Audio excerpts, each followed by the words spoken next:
Really? What's up, guys? How y'all doing? G'day. How's it going? All right, everyone. So it's DeadlySlob in here, and me here for tonight for Sensual patch notes reading. So pretty much the way it's going to work, I haven't actually looked at the patch notes at all. DeadlySlob woke up, read them profusely from top to bottom. Yeah, so, I've been memorizing them. So he's like an expert at them now, and we're just going to talk through them and have good banter, and that'll be about it. No Yeah, man. real Thanks for structure. having me on. Really appreciate it. Guys, if you don't know who like DeadlySlob waiting is, for well, five in the morning for this, so I'm ready to rock, dude. Got the coffee flowing through the veins. We're here, make it happen. it's really good that he had to get up early because usually I have to stay up late, so it's kind of calmer. It is fair. Last time we did something together, like you did wake up at or stayed up until like 2 or 3 in the morning. So yeah, I guess it's fair. It is fair. So yeah, pretty much we're just going to start at the top of the patch notes, scroll through them, talk shit, see how we go. So preliminary patch notes for point 12, there will be a full wipe. So that's like pretty sure we expected a full wipe. I know last patch they said that there was going to be 2 wipes close to each other, but that was a while ago now. So it's needed. A full wipe is needed. Yeah, and also I assume that means masteries too, because when was the last time they did that? Right, it's been a while. So yeah, it's probably really needed. affect I think they anything, said they were going to do a half wipe too. That was back in April, and I think people were a little bit more, I guess, optimistic. It's probably going to be. It's gonna be nice. It's gonna be needed. Like it's been a minute, so I know people are gonna be not so keen about losing their soft skills and stuff, but it's gonna make a little bit more sense when you like read down in the notes. Yeah. So going from there, added the project. There we go. The project is transferred to the Unity engine version 2018.4, redesigned, optimized, and added new third-person animations. I spoke to some people at PAX Australia that are all working in the indie department, and they nearly all use Unity. And then a lot of them said, I asked them the exact same question. Go, do you ever have issues with stutters? And did going to a newer engine help? And they all said yes. So I know that's our biggest concern with actual Tarkov at the moment is the stutters. And I'm not a game dev at all. And have you done any dev work? Not directly. I mean, I was in computer science for like a year and a half and just got out of there. But yeah, no, it's definitely the biggest issue in Tarkov right now, hands down. We got the BattleEye update. Cheating is still definitely a thing, but it's not as prevalent as before. Like the script kiddies got hit hard, and BattleEye's made a big impact. So that was probably one of the biggest issues. So now it's totally stutters and optimization, right? I think we can all agree. Like despite all the new things, the new maps, bosses, dealers, hideout, performance is key. Because there's a lot of things you can do in Tarkov, but what drives people away the most is feeling like they landed the shots, feeling like they did the damage or made the right plays, and then we're basically getting killed by the game, or that's from their perspective getting killed from the game. So, and biggest change. It deters the people the most, I think. When I have ever watched bigger streamers, like I think people would call us big, but when I'm talking like big streamers, like Shroud and Summit and that, whenever they play, you see them rage the most. Like, what is this piece of shit game? And then that also works on bad publicity for the game, and it makes it bad for us as a player as well. Our experiences, we always want to have a game that's fair to the best. Yeah. I mean, like I've been holding the position that Tarkov would be way more popular, even with the content that we currently have, if the game just performed better. So this move, hopefully, fingers crossed, will maybe not resolve all the issues entirely, but will help and like start the trend to move into a more stabilized game. So we'll see where it leads. Yeah, we won't harp on that too much because we've known that's been coming for a long time. So yeah. Starting on to the next point, which is the new game feature, the Hideout. Now, there's been so much talk about the Hideout. I think they started talking about it last year in January. It was like early 2018, I think, actually. I'm pretty sure. Like the screenshots were like leaked. Some of the screenshots were leaked way back in the day. So there was a video. It's been about 2 years, I would say. There was a video published by Battlestate Games, I think in 2017, showing parts of the Hideout. So this has been obviously the most anticipated feature for a while now. It says here, the big feature that includes the building and upgrade of various zones in the Hideout, which with its bonuses. The ability to produce different items, improving the basic stats of characters, off-raid treatment rate, acceleration of skills, leveling, etc. Well, that probably goes back into the bit of what you were talking about before. You'll learn about that later in this podcast, about the off-raid treatment. This is something I didn't know that was going to be happening now, but it is. So for point 12, health regeneration and stuff, it's in, and we'll talk about it a little bit further down. And the hideout will have an implication on that, and your recovery rate, and your soft skill generation as well. So yeah, that's what the core of the hideout will be: your place to regenerate your character's health, make a little bit of side cash, maybe by building something up or increasing your soft skills in some sort of way. And that sounds pretty and cool. Obviously increasing your stash size too for guys that have standard edition. And are you going to be doing standard No. on wipe day? No. Not to check out the quest series to unlock the bigger stash size. I figured you'd be into that. Well, I'm not sure if it's going to be a quest series or purely just the fact that you have to supply certain items. Do you know the difference? No, I don't. Like, yeah, maybe it's like kind of like find X amount 1,000 car batteries to get an extra 3 lines Could of stash be. space. That's probably what it's going to be, actually. That I makes a feel lot like it's more going to go sense. along that path. So for me, I'm like, well, if it's just the stash size, I don't know. I like my Edge of Darkness. Dude, I love it too. All right, don't get me wrong. So I think just from maybe a different perspective, to punish myself a little bit more, I might do standard, but I'll probably regret it at some point. But also with the container changes. Oh wait, I don't even know if that's gonna happen. Probably not. Yeah, we don't. I suspect. I think Probably not. It's interesting you're saying the ability to produce different items. Like, so I know Nikita said there was going to be moonshine, probably vodka, homemade vodka. Bitcoin farm. The Bitcoin farm. And if the Bitcoin farm is as good as I could imagine it will be, see, even if it's only like 3 Bitcoins a day, now that makes the game so you've got that little bit of money to do. I'll say it was 1. 3 Bitcoins a day, high rolling Pestily, man, just dripping in the gold. Well, okay, so let's work it out like this. So if it's based off levels, maybe at the start you can only make 1, but at the end you could make 2 or 3. But so you got to think of the money you invest to be able to make 3. I'm sure you've played You're gonna have to games. add potatoes or something, right? Like, how the hell are you gonna produce that vodka? Yeah. You might have to make You're it. gonna have to add some taters or something. I don't know, but I'm definitely getting into the alcohol business. Like, screw the Bitcoins. Let's make some drugs. Or like do something crazy like that. Maybe, yeah, I don't know. There's also a security feature in the hideout too. So like maybe it's like depending on how lucrative your businesses are, you might, I don't know, get raided or some shit. But I think yeah, we'll see. But that does give the opportunity to make a little bit of money, go down that whole, make the game a little bit more casual friendly once the hours are put in, I guess. But it also gives the opportunity to like have something to do. You know, like we always have that issue. It's like, oh, where's the end game? Like we're just kind of playing the game because we love the game. But if you've always got something to do, that makes, you know.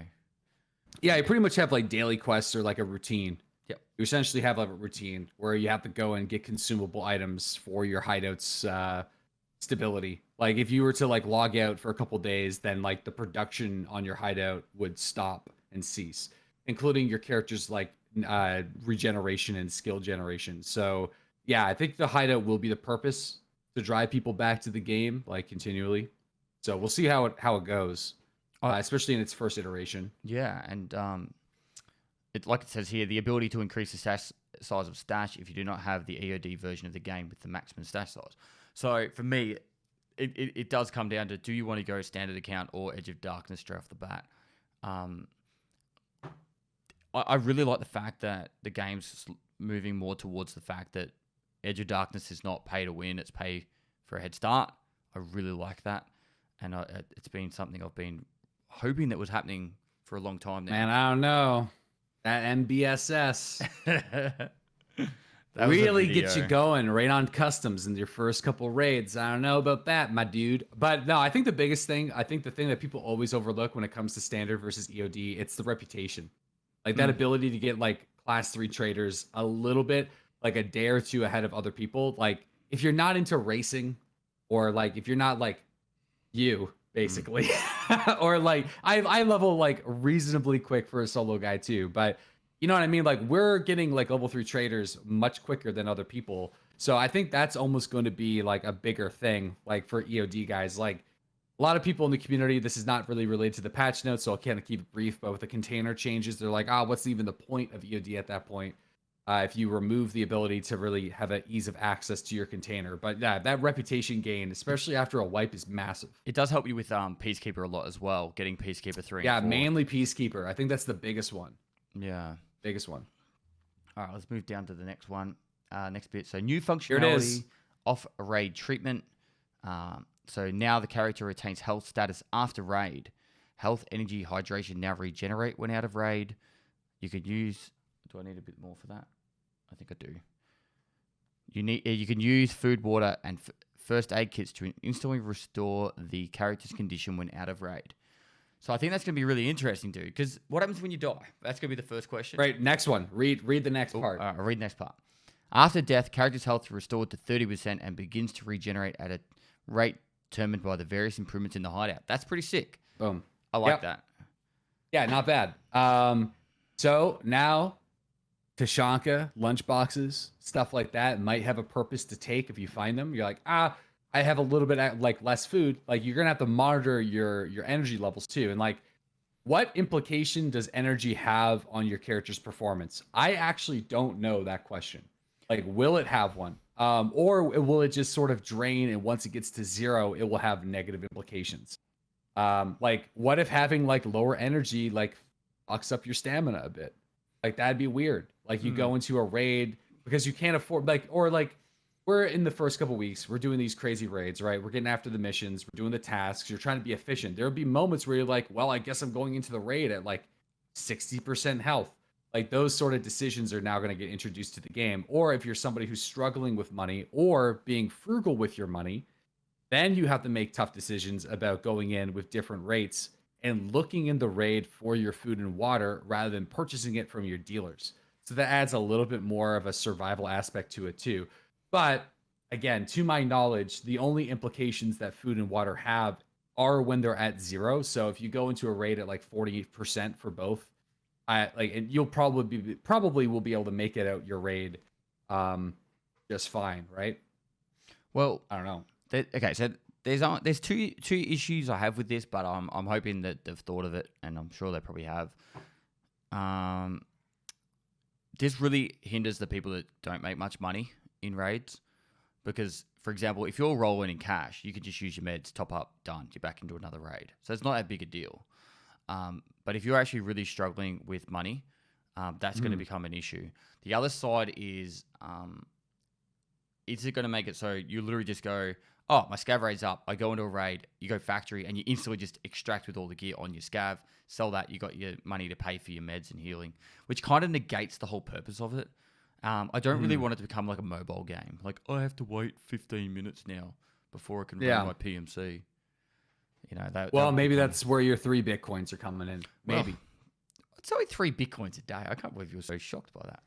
Dude, man, that's like 500 grand. That's a lot. You know how much you can do for 500 G's? All right, 500,000 rubles.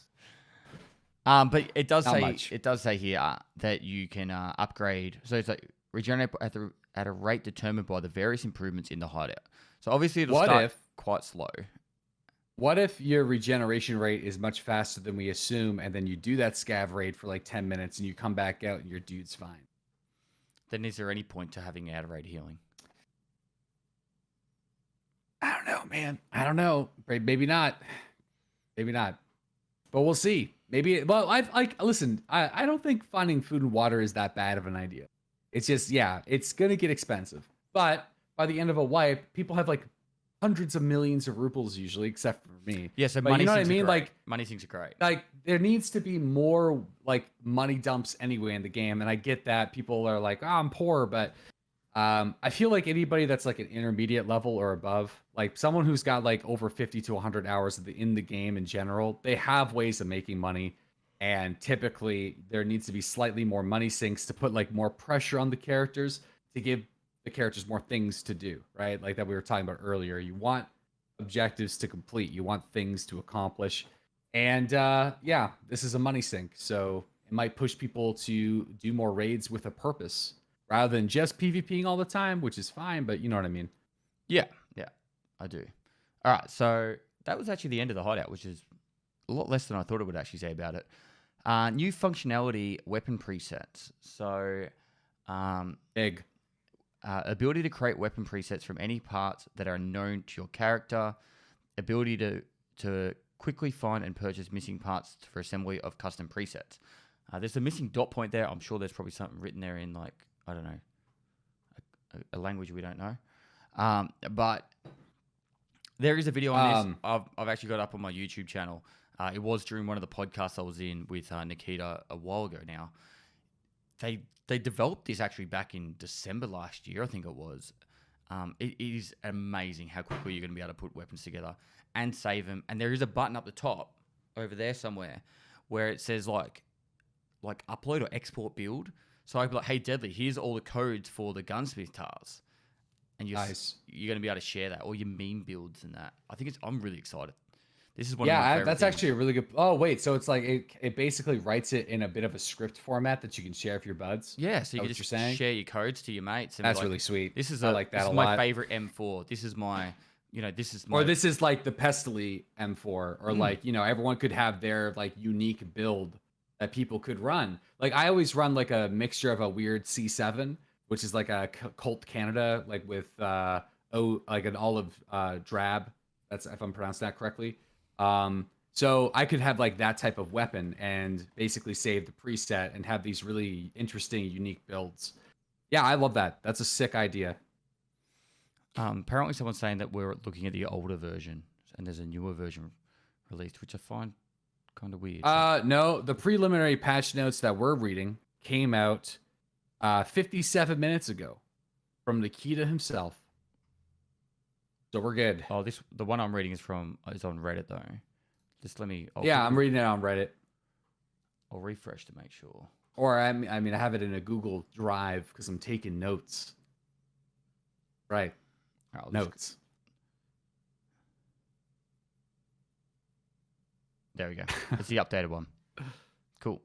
Sick. So yeah, that the preloading of the loadouts is going to be sick. And one of the things I hate the most, and is why I usually do budget loadouts more than anything, is I spend like 15 minutes making this awesome gun, and then I die straight away, and then I just go back and buy like an 8R, or a MDR, and it's like that'll do.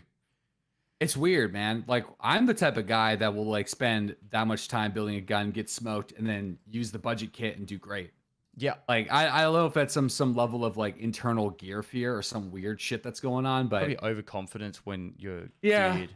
Yeah. I think I definitely play a little bit more safe when you're not as like defensible. If you're not wearing Gen 4, then you play a little bit slower. But yeah. They mentioned. Okay, so we're gonna move on to the new location, right? Yeah, I'll do that. So we're gonna read that, and then there's an important section under the Scab Boss that's on reserve that might talk about a hint or might give away like one of the extractions, which is really interesting. So I'll let you tackle that one. New location, Ross Reserve. Military base. Reserve. So the largest map in terms of exploration area. Bigger than Shoreline?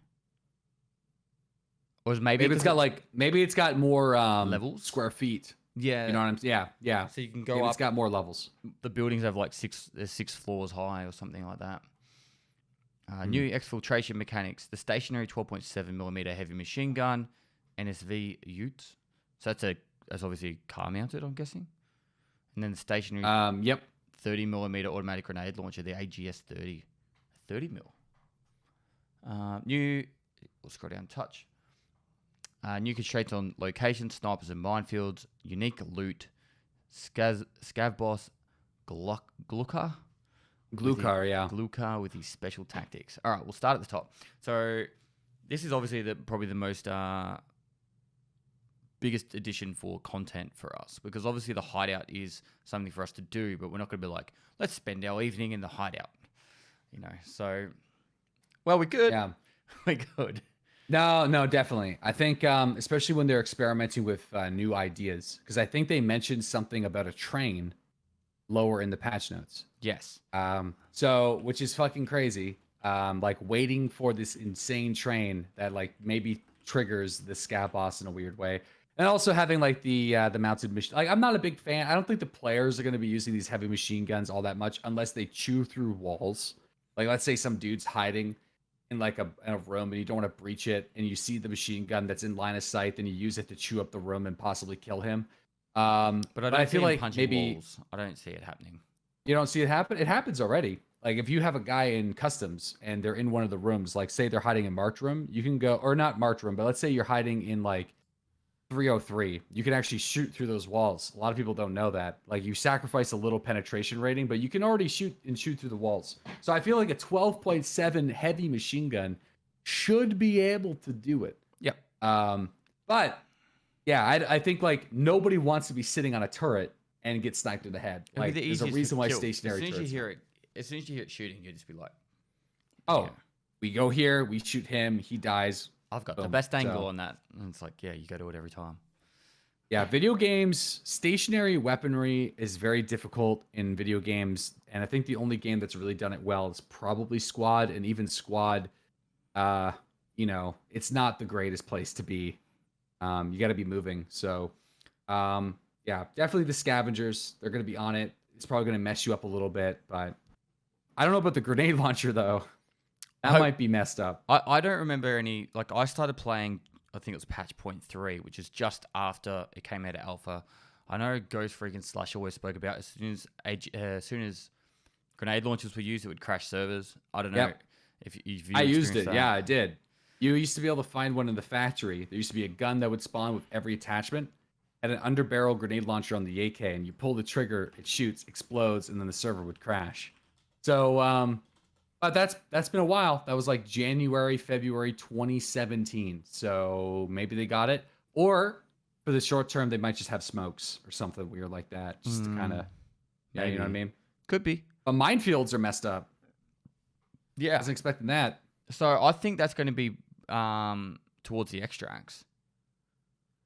So there'll be like you got to get to the extract via passing the minefield, but let's just see. I'm just gonna walk into them while I'm reading chat and explode. So Yeah. that's gonna be great clips. It's what's that movie where he's got to run across the minefield? I think it's like it's definitely a Russian movie. Oh, I don't know. Sorry. I think I know what you're talking about. Is that like when the Russians like stuck Enemy at in the the Gates, bell is it? tower? Maybe Behind enemy lines. Maybe, that's it, maybe. behind enemy lines. behind enemy lines. It's gonna be like that. I just remember playing a game called Desert Storm and having to like walk through the minefields, and I would always mess it up. So it's gonna be good times. Well, mines are kind of weird. Are you gonna be able to pick them up? Probably not yet, but maybe eventually. Who knows? Yeah, they're probably buried underground. But that would make me so happy to be able to pick them up because I would collect them or deactivate them somehow. Like if like you have like a skill, you can do it. I've always had this image of me just like getting like 100 of them inside a eye case and taking them into another map and just like surrounding all the extracts.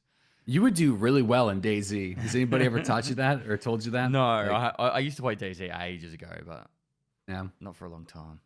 Tactical clothing All right, moving down. Oh, a little bit too far. So available from Ragman. Yeah. You know something like this is a little bit, it's off topic a little bit, but I hope they kind of clean up how the traders are. It's particularly mechanic. Definitely. Like you ever like during this like pre-wipe phase, like trying to interact with Fence, or like I did this a challenge account where I tried to only use Fence, and it was just like so laggy and weird and just odd that I just kind of gave up on it. But yeah, no, the dealers definitely need a bit of work. But if you go back, if you remember what they used to be like, there used to be like less rows and less space for them too. So Yeah. So 5 unique sets of lower and upper clothes for you, second bear. It'll be available under different conditions, the level of character, loyalty level with Ragman, and money price. So that's not really too they big should a add some deal. clothing that are like level 50, level 60. Yep. You know, I think required, that'd be think. cool. Just even if it's just I think that's something what it really silly. should be. To be fair, like you should maybe have like two of the options. Like you can get it like maybe level 20, level 30, and then you have 140, 50, 60. Maybe even 70. 70 might be messed up, but I think they need like one thing for because 70's level cap, right? Have one thing that like if somebody grinds up to 70, they get to show off their gloves or something. I don't know. I think Just one even thing. just like a type of weapon attachment that's just it doesn't have any bonus effect. It's just like, hey, this is the level 71. You know what I mean? Or gloves okay. or whatever. You know, just something, just a bit memey that it's just a bit of fun though. Yeah, I agree. I mean, like maybe I a think girl- that's you a need something schoolgirl like a outfit or carrot on the something. stick. From PUBG. Unless Jaeger is post 40 stuff. Well, It's like you'll see about Jaeger here. Well, right now, new trader, he'll be locked at the start of the game, and you'll have to complete quests to unlock him. yeah, so he'll Like, be he locked was- at the start of the game, and you'll have to complete quests to unlock him. Will have his own branch of quests. His range of products will have a large number of unique items. He will could do that. also have a minimum margin on the goods price. So when the stock's high, the price is cheaper. Low stock, more expensive. That's pretty cool. Yeah, like I feel like they could do that where Jaeger unlocks around like level 30. You get on level 2 at level 40, so on and so forth. Like kind of keep the little bit of progression. And it sounds like he's not going to have like OP stuff. He might have stuff that like you're mentioning, like maybe red buffer tubes or something weird like that, where like not it could be similar to other items or different color attachments that you just can't get on other dealers or very often in raid. They did talk about ages ago how they were going to add a trader that would sell items that were not claimed by insurance or something, or that weren't insured. Yeah, it's him. It's Jaeger. It's going to be level 4 apparently, unless they tossed the idea. He was supposed to be level 4 Jaeger, would sell unclaimed insurance returns. Which I think they should just limit it to guns only, because then you might get some shitty guns or some good guns. No, that's a really good point. Guns only, I think, because armor is going to be scuffed. The guns are going to be cool because like you can get to see like what other people are using, and you might see like a really interesting build.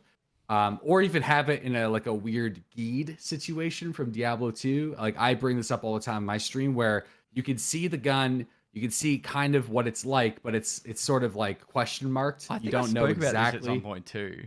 Yeah, I love Geed. I love the idea of the gamble because So like it's you like- might buy a gun, you can see it's an M4, but you're like, should I buy this 80,000 ruble M4? Like I might get good value on it, I might not. Could be cool. I don't know. Yeah, and it's a good money sink too, because people love gambling. Like, I love it. It's unbelievable. It's a problem. And it's like I could just buy like I'll just buy 10 guns, and they'll probably like 8 of them be shit, but 2 of them will be good. Yeah. And who cares? I could just vendor the other ones, and then get these 2 guns.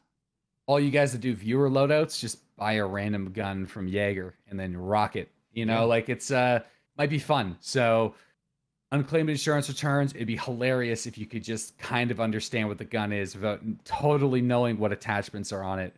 But that probably won't be the case. Most likely you'll see it, you'll be able to examine it, see everything that's on it and buy it. But And then later on, if the devs would ever listen to this, I think that's a really good point. Yeah. Guns only. Guns only.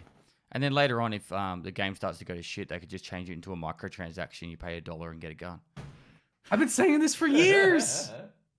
Dude, well, we can get the good servers. Listen, loot boxes, boys. But we can use the money to get the good servers. I'm just kidding. Fuck them. All right, Gluckha, the scav boss for the military base. His area of action is located on the military base. He believes his territory is his property, and he will protect it by taking defensive positions in one of many fortified locations. There's a fair bit to this. Do you want me to read it all first, and then we'll... Yeah, read it all. Go through it. Yeah. He has a 6-man team. Each member has his own role. Guards are always close to the boss. Stormtroopers can move forward to attack the enemy at another point. The head watch are the first to notice the enemy and impose a fight on them. All right. The boss will, and his team strive not to leave protected positions. They will attack from windows and other fortified places. They used advanced tactics of fighting indoors and have a special model of behavior on more open terrain. They can use stationary weapons. They may attack or retreat to protect the boss and hold their ground. As the train approaches, the boss and his team will try to occupy the landing platform. They will use all available weapons, often wear heavy body armor and helmets. There's a fair bit there. Nice. Did they mention something? Am I just going crazy, or did they mention something? Oh yeah, as the train approaches.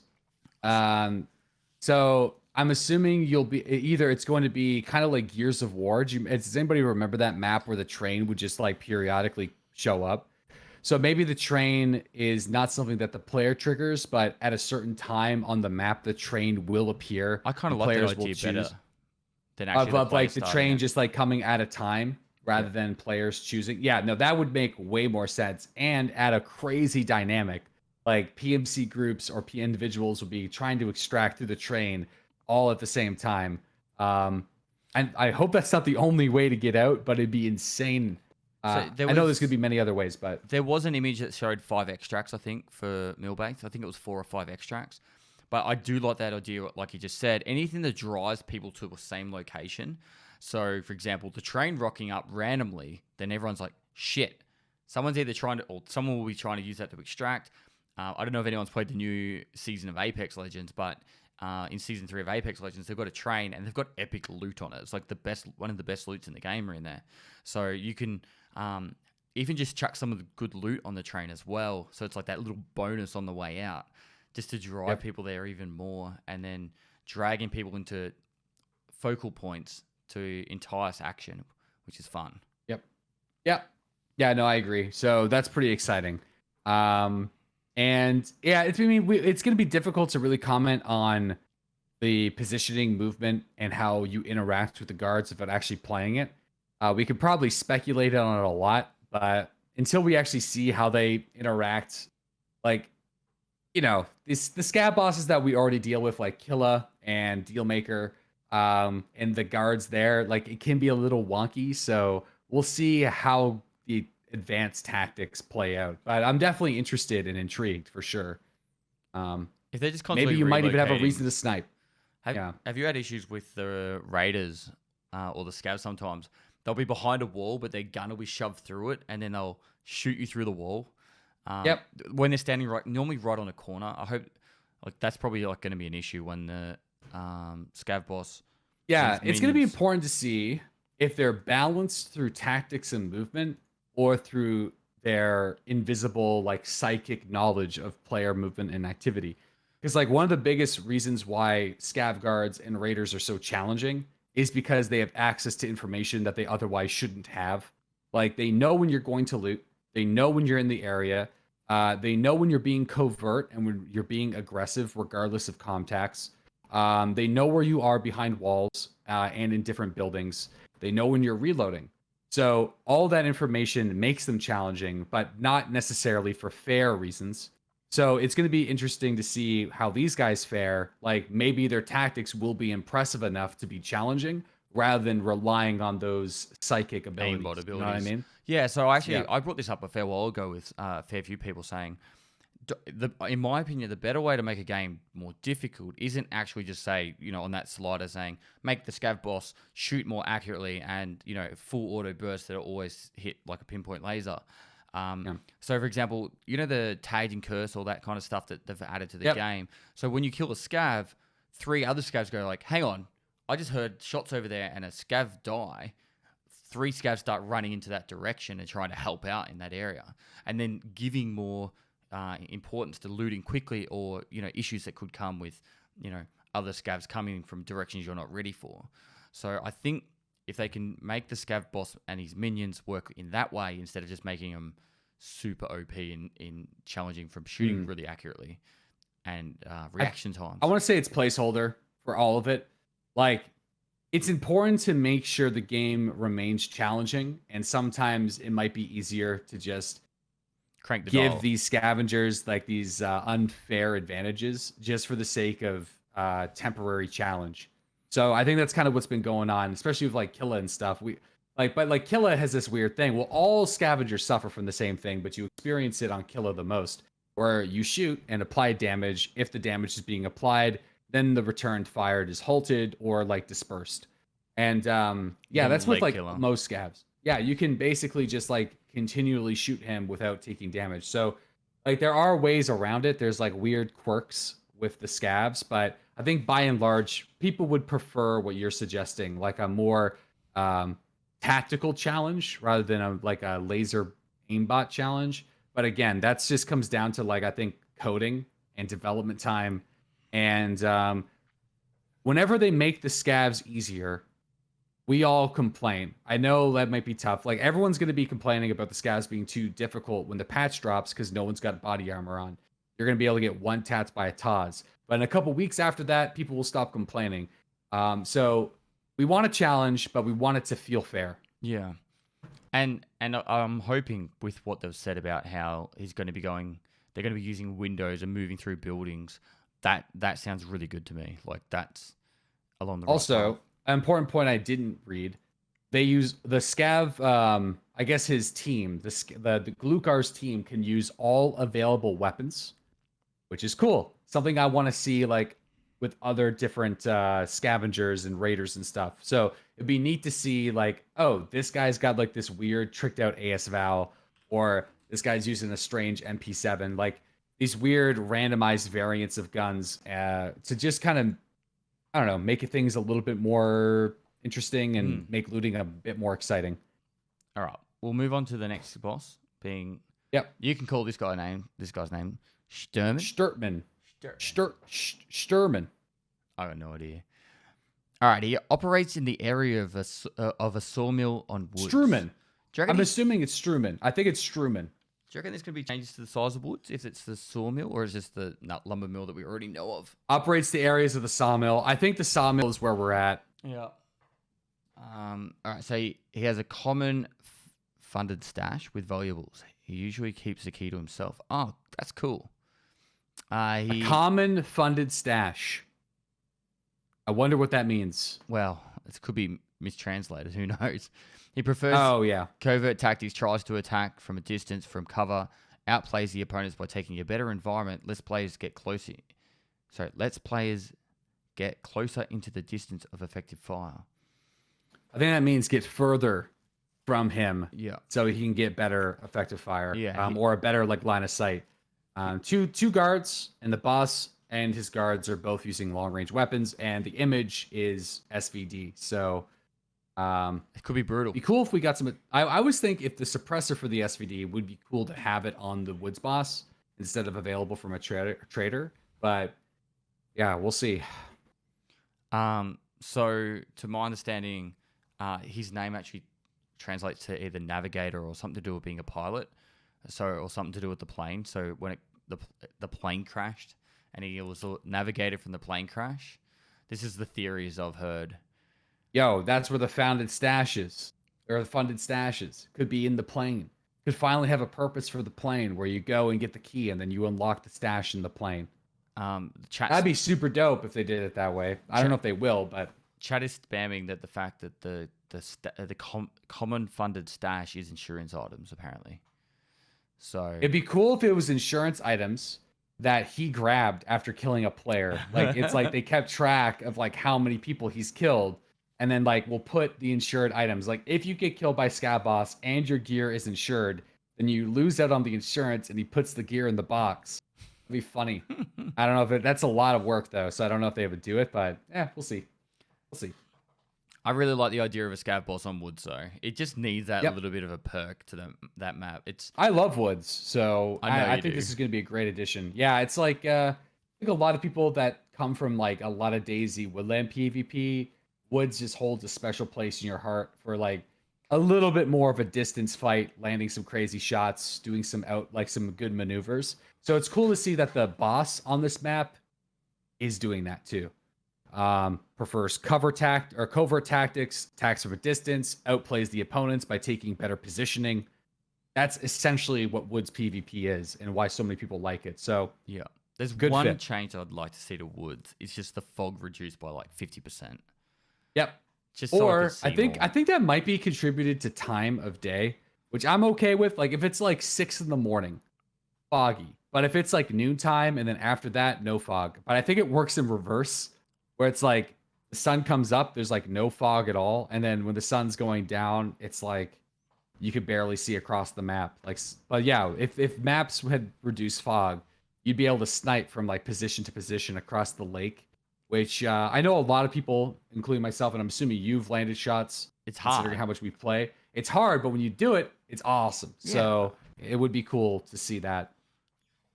All right. So Now we're getting into like the nitty gritty. the nitty gritty time.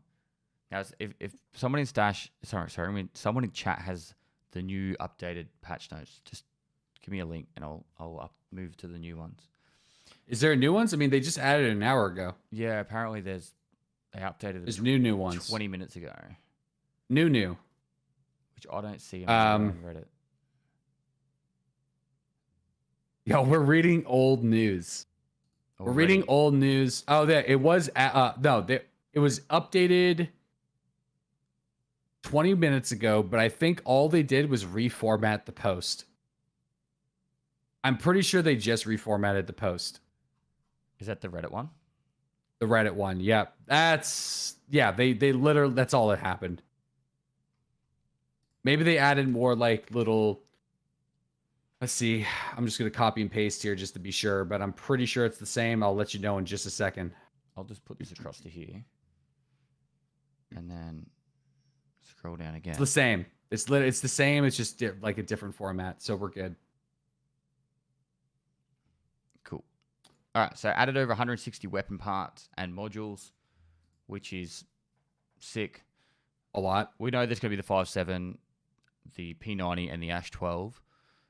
Yeah. Oh yeah. They'll get to that in a minute. There's even the Lone Star 15, which the TX 15. I wasn't expecting them to add that so soon. And the MP5 Kurs, which I don't even know what that is. I might Google it real quick. The assortment of 12 and 20 caliber shotgun cartridges, is that going to make it more, what's the word? Oh, yeah. I'm Viable. super pumped. Definitely. Because, like, some of those calibers, but here's the thing. Accessibility. Like, how accessible will the best rounds be? Like, rip rounds, they're not even that good. And like, I don't really use them that much because of the accessibility. Maybe if I could just buy them from a dealer, I might use them more. But the 20 gauge slugs and, extra rounds, they're going to get used. They're going to be modded with a Taz, and people are going to be trying to slug snipe with the Taz. So, and then also 10 round Saigas with possible AP rounds. Crazy. My shotgun knowledge isn't that great, but are there actually really effective shotgun armor piercing rounds in real life? Okay, chat can correct me if I'm wrong. I am not reading chat, by the way. I believe there is, but I don't believe there would be for effective against like above class 5 and 6. So like I believe the AP rounds should be able to go through a class 4, but those I suspect will be rare and extremely expensive. Everyone's saying Sabot rounds. Sabot rounds. The Sabo rounds where you put like a 50 BMG in the slug, I think. You put it in like a Savo, which could be crazy, but I don't really know how they work. So I'm not a firearms expert. All I know is I hope is what I want. I love shotguns in Tarkov, but they get me killed. I don't want scavs to be any more powerful shotguns. I don't think the scavs will have the new rounds. I think they'll probably stick with like slug and buckshot.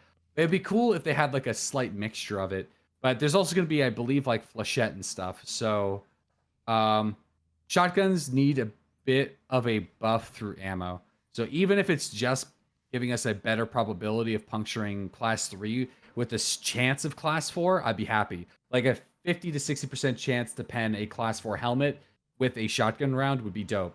How many times have you used a shotgun against a dude with a fucking fast MT and unloaded the shotgun into his helmet only to have him survive miraculously, turn around and shoot you in the ass? Yeah, so too many times. In my opinion, a slug to the head under 100 meters should one shot. I know it's not. We'll talk a little bit more about that when we get to the Ash 12 later. On like why, like what the effectiveness of that gun could be, because it's a bit of a slug gun. Because I'm pretty sure a slug would pretty much rip someone's head off. Your skull would get fractured. All right, so moving down, we've got the assortment of new cartridges 5.7. So obviously that's for the P90 and the 5.7 pistol, which in my opinion, dude, if you'd know this as much as me, every time they add a new caliber, it's OP. So this will probably be coming in at way too OP, and it will probably get nerfed later. Yeah, I'm expecting there's gonna be different rounds for it. So I'm expecting the AP round to have like a minimum of 35 pen. So yeah, that's gonna be a game changer for guys that love to run with the pistol, like Dottie Hack, for example. My 0 to hero I mean, runs these are guys always have to be pistols. super excited because right now you have the shrimp. The shrimp, in my opinion, is one of the most difficult guns to use in Tarkov because you have to fire it in a way, and it's not even. It doesn't really feel accurate. This is going to be like a smoother version of that. Think about it like that. I know it might not be completely accurate, but you know what I mean. Just for comparison, for guys that don't have gun knowledge, the 5.7 is going to be a monster, and it will be the best sidearm in Tarkov, 100%. It's gonna Well, APB to the legs, but other than that, it's going to be when it comes to face shots, it's going to be the best. I think it's what's going to happen though. It's going to be like the MP7 when it came out with the APSX and the subsonic rounds. I think it was the two best rounds for that. It really like just shredded anyone's helmet. So it was literally just like 1 to 2 bullets, dropped them straight away. It still does, but I think they unfortunately balanced it with ammo limitations. So I think that's probably one of the biggest reasons why people don't use the MP7 nearly as much.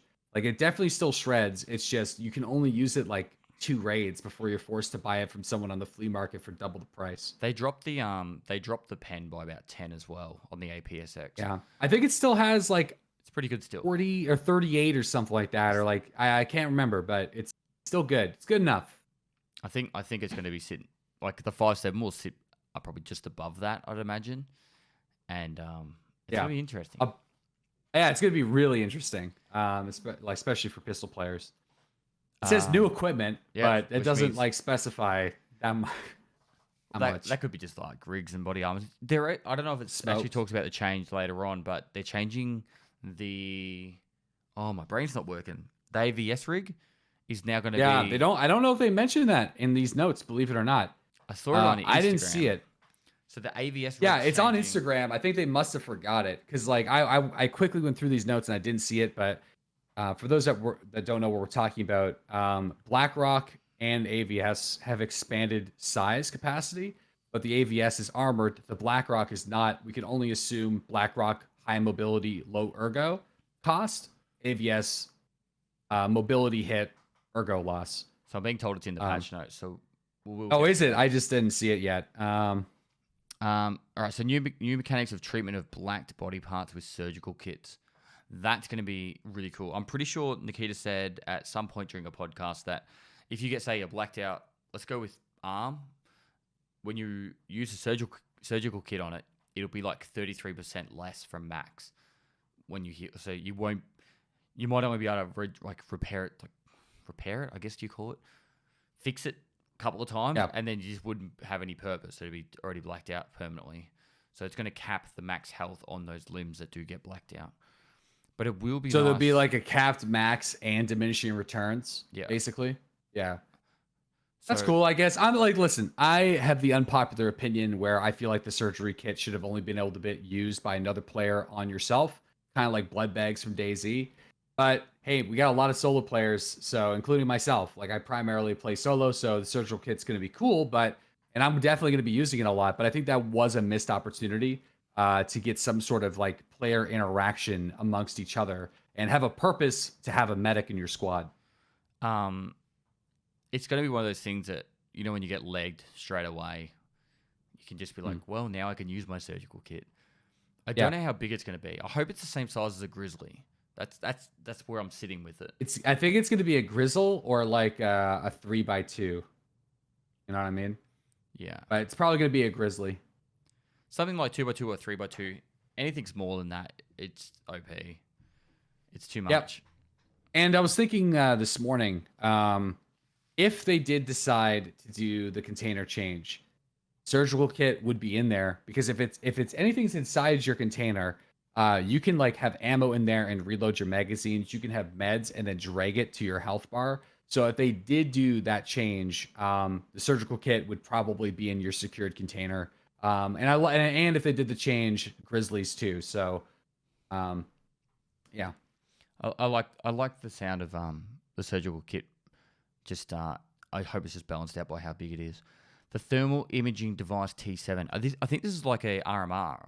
Or I call them RMR. Yeah, it's a little bastard that's going to be mostly used on a canted, I think. So you'll have your main optic and then a canted T7 on an NC Star. I think that's the purpose. It's that little tiny thermal, I believe. Now the other thermal that we've already got in the game, the Reaper IR, or the Reaper, it's got some sort of like max view distance, which I think's around like maybe about 150 meters. I'm kind of curious to see if the T7's the same. People are saying that their T7's a thermal goggle, which is actually a thermal really cool. Goggle. A monocle. It's in a monocle. Oh, it's not the little bastard, huh? T7 thermal goggles. They're right. Chat is 100% correct. It is a thermal monocle, and everyone's about to riot. Holy shit. Yeah, that's exactly what it is. Good call, chat. My bad. I was wrong. Damn. All right. Well, I hope this is really expensive. This will be fun. That'll be fun. I think. Hey, they usually balance it. If you Google it, there's even a guy. This is definitely a video game. Never mind. Oh no. Actually, it does show you what it's kind of like in real life if you Google it. Very weird. Is that the sheep? But I'm kind of excited. No pigs. It's not that bad, but we'll see how. Like, I personally like the monocle NVG. I started using it recently. And in comparison to the other ones, the resolution is nice. Like the quality is much crisper, where the other ones are much more blurry, but you sacrifice your field of vision. So the thermal, it's probably going to be fairly expensive, and you'll sacrifice your field of view. But yeah, I thought they were going to add that little one. Maybe the little guy. Maybe that's part of the added equipment. Maybe all the 160 mods, weapon parts and mods. Yeah, they just were like, 160 mods. Good luck. All right, so new barter items. I really do like the fact that they added that filter for barter items. That's made life so much better with that. Yep.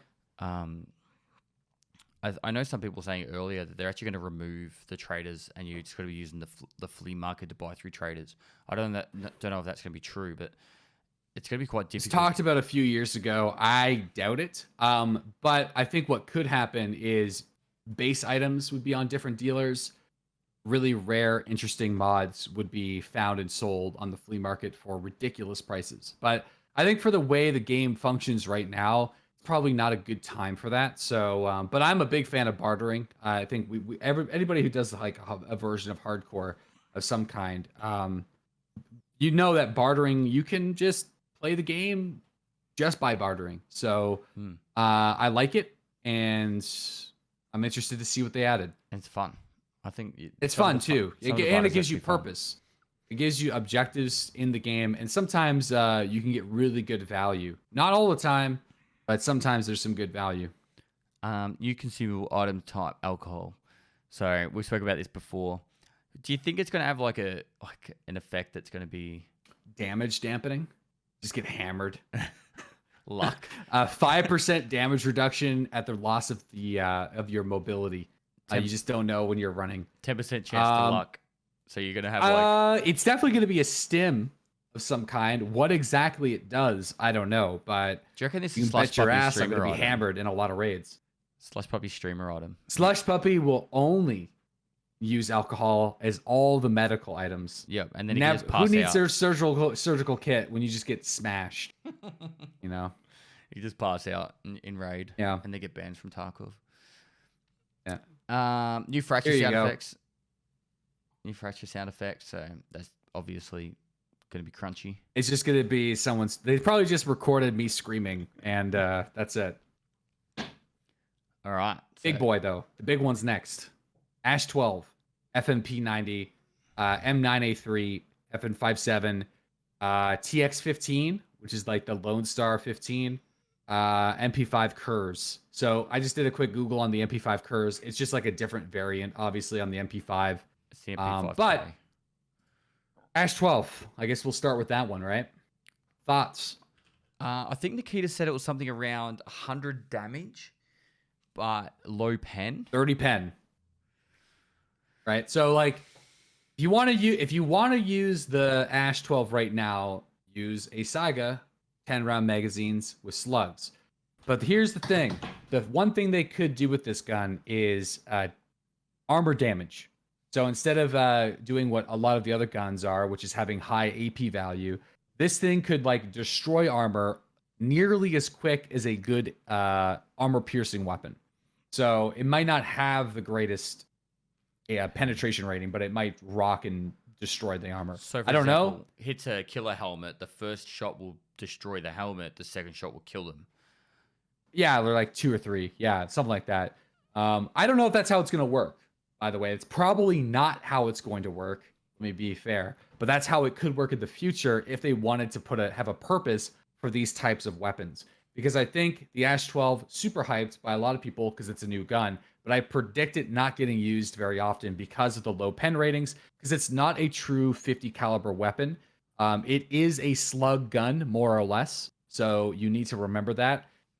It's a 12.7, I believe 12.7 slug style gun. So looks cool, great suppressor, interesting looking gun. Probably okay until people start using class 4, class 5 body armor. And then it's going to be pretty much useless from there. And then it's just going to be memes unless they make it shred armor somehow. Or introduce some like really strange like 50-50 round. Or like, you know, like a round that does higher pen but sacrifices significant damage. But we'll see. P90. P90. If I'm not rushing B straight away, I'll be upset. Yep. There's going to be so many memes with this gun. It's going to be so many YouTube videos titled Rushing B in Tarkov or something like that. But it's going to be a lot of fun. It's probably the gun I'm most excited to try out and have fun with. I do love my factory and labs, so that's probably why I'll be driven to using it more. Is there going to be balancing for it? Probably not. It's going to be, like I said, it's going to be one of those balancing guns. through ammunition availability and price. Just like the MP7, I think. And then having like a round that is kind of like the FMJ round for the MP7, which is capable of going through your class 3s, but not so great at anything else. That's where I'm thinking. That's what I think they'll do. It'll be obviously sold. My guess would be sold by Peacekeeper, probably Peacekeeper 3. Yep. Around the same as the MP7. And it won't be too expensive, I don't think. I think it'll still be sitting around the MP7, cost around maybe about $400.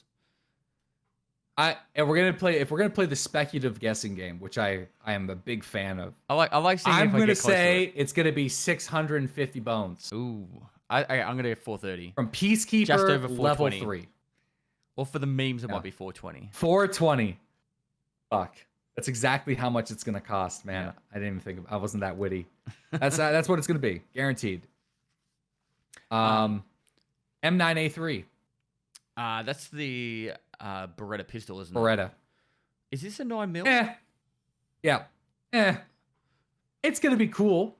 There's probably a lot of Beretta fans out there. Okay, so my issue with this is I want it to cost no more than like a P226R. It won't.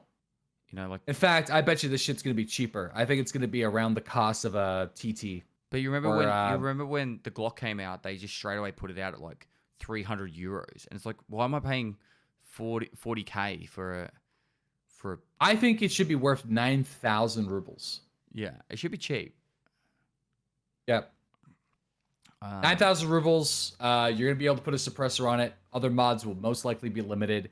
Only shooting 9mm, 9mm AP rounds, or you have to choose to do leg meta. But this isn't an auto pistol. Yeah, I think it's gonna be cool cosmetically, and I'm definitely gonna be using it for my sniper builds. But it suffers the same problem, kind of like the Ash 12. If it doesn't have the pen to go through like a class 4 or above, it's not going to be rocked too much in the late game. Nah, it'll be a bit of a, like, 0 to hero run. But you know what will be?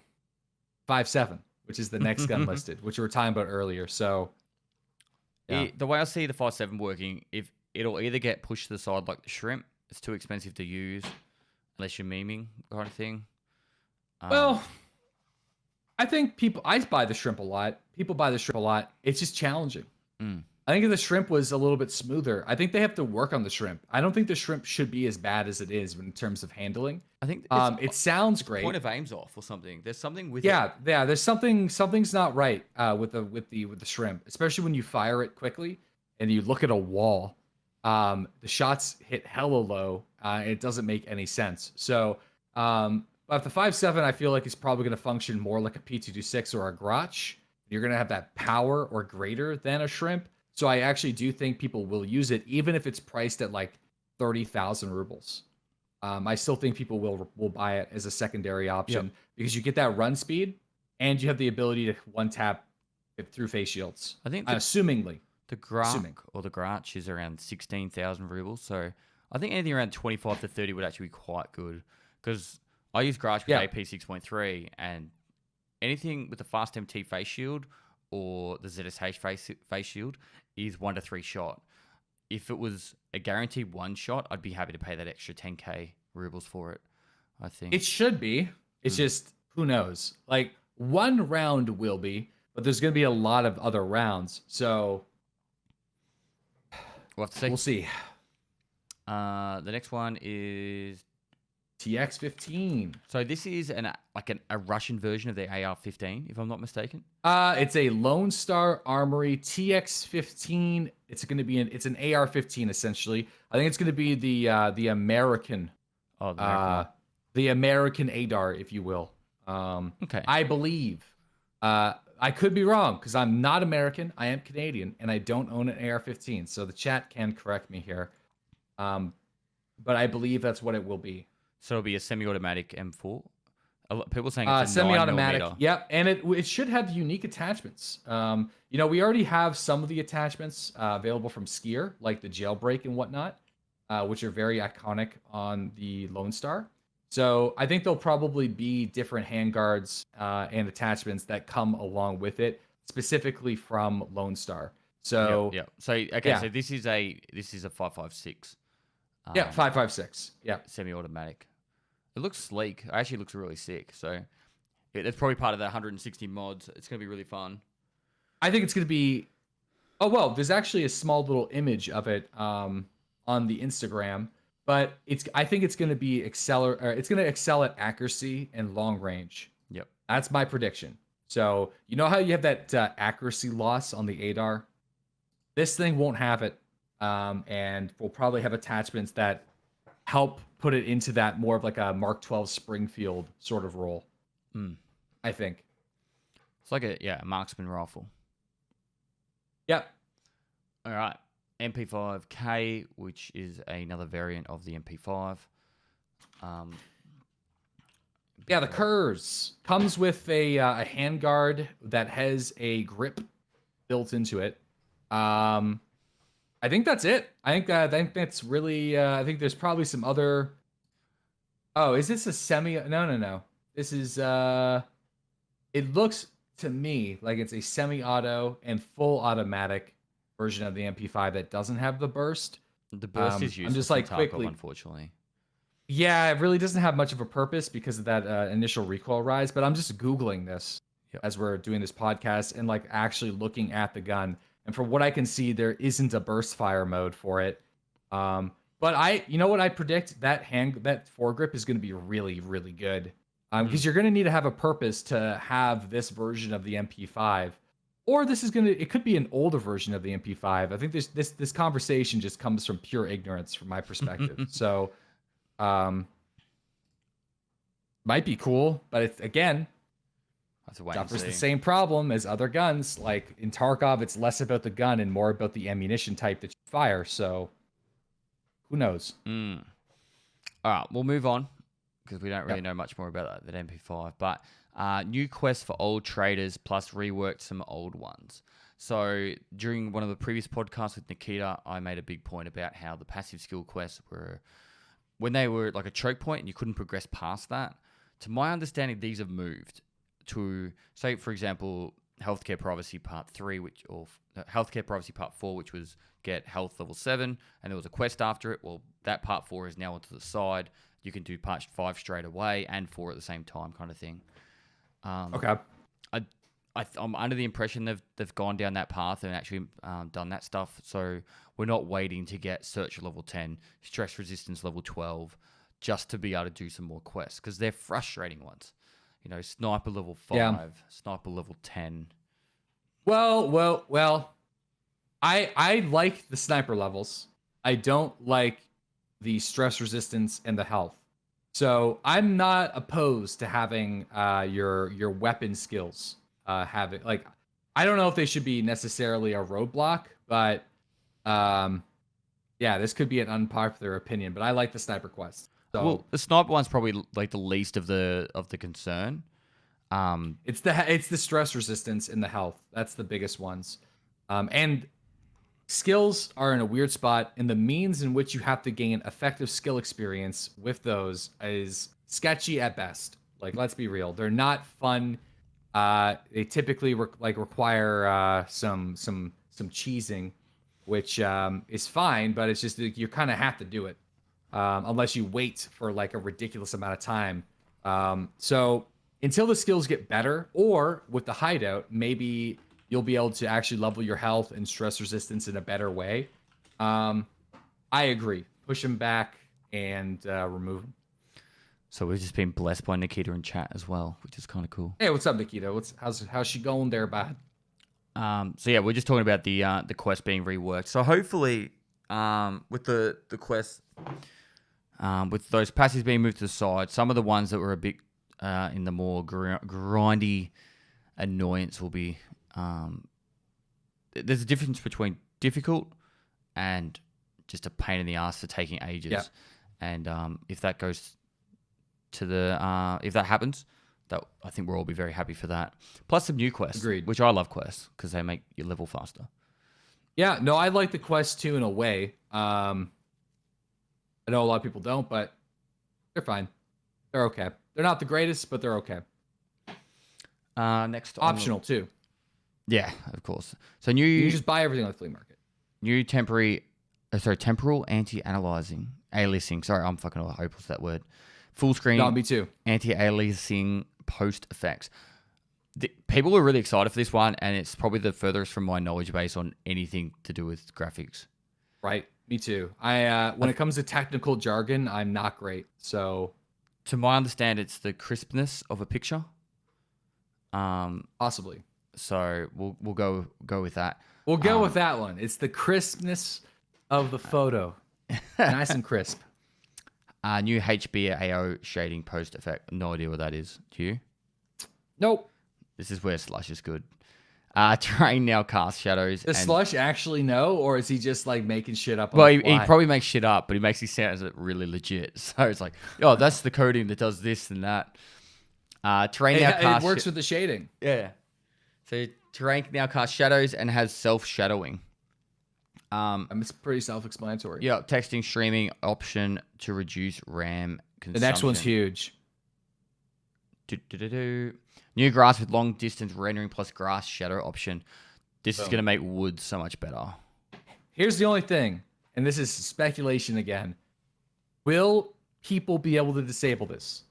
I hope not, because if you can, then everybody will, and then this is kind of a useless change. But they might have to sacrifice the low quality machine's performance to enable it for everybody.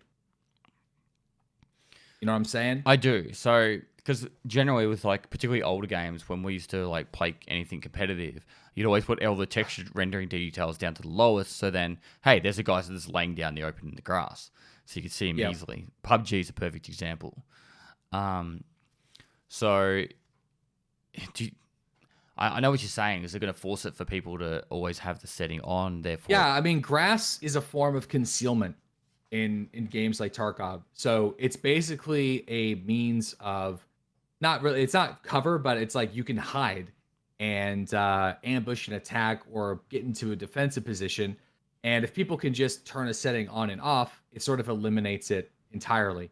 And that's not necessarily against the rules because it's just in the graphics setting. So I think in a game like Tarkov, grass should be seen not just as a texture, but as like almost like a wall or like a rock. Imagine everybody being able to turn off the walls.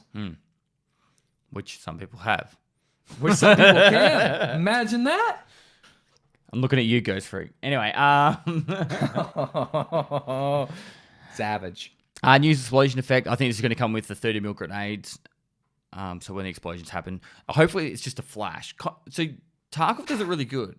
Obviously, they've gone out and filmed grenades blowing up because a lot of people in movies, when they have a grenade blow up, it's just a big fireball. But really, in real life, when a grenade blows up, it's just a flash, it's just like a big flash of light. Yeah. And it's like the gravitational force and the shrapnel that does the damage, not necessarily the fire. Yeah. There is no fire, really. There is no fire. Yeah. Scroll down. All right. Added variable animations of the first aid kit treatment. Do you think that means continual healing? I hope so.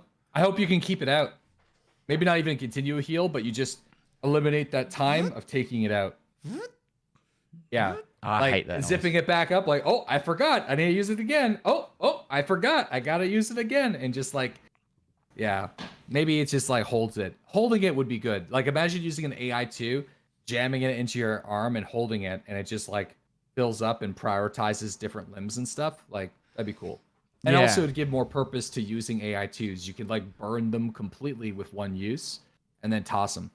So, also, like, I know Veritas, there's been heaps of imagery on Reddit, and Veritas made a YouTube video as well, and on Reddit, about how you could have a quick menu to heal certain body parts. Like, you hold the hotkey for it, and then you drag your mouse to a direction.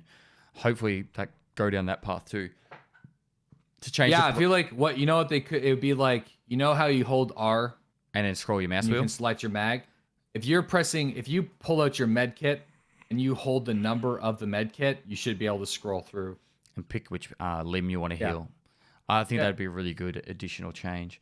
But let's just hope that the added variable animation just means either you hold the button down and you continue healing, or two, this time you open it from the zip, and the next time you, I don't know, rip a Velcro open or something. Or you just have it in your hand and you unzip it again and keep zipping, but at least you don't have to take your gun back out, then take the med out. That's even fine. That's even better. It's like added auto sorting of goods by groups in merchants menu. I think this means the ammunition sorting. I think I've read that somewhere. I saw it somewhere. Auto sorting of goods by groups in merchants menu. I think it just means that like in the traders, instead of everything being all jumbled up in like the base trader, everything's kind of together by category. But again, that's just like speculative, I guess. We don't really know until we see it. Added transfer all button for items transfer screen. So insurances and auction, your flea market payments.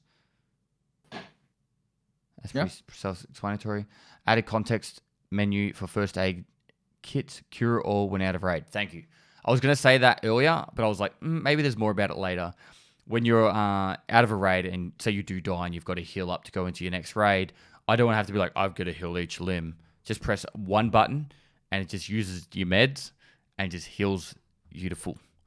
Like, I wonder if you're going to be able to actually like pay a therapist in the service. So instead of actually like buying the painkiller and the meds, you just like maybe just go to therapist, click the button, have the service, but maybe you pay slightly more than if you just bought all the individual meds themselves. So then that way it doesn't drain your meds in your stash. You keep them nice and organized, and you just quickly can jump into the next raid, but you pay. I'm happy with that.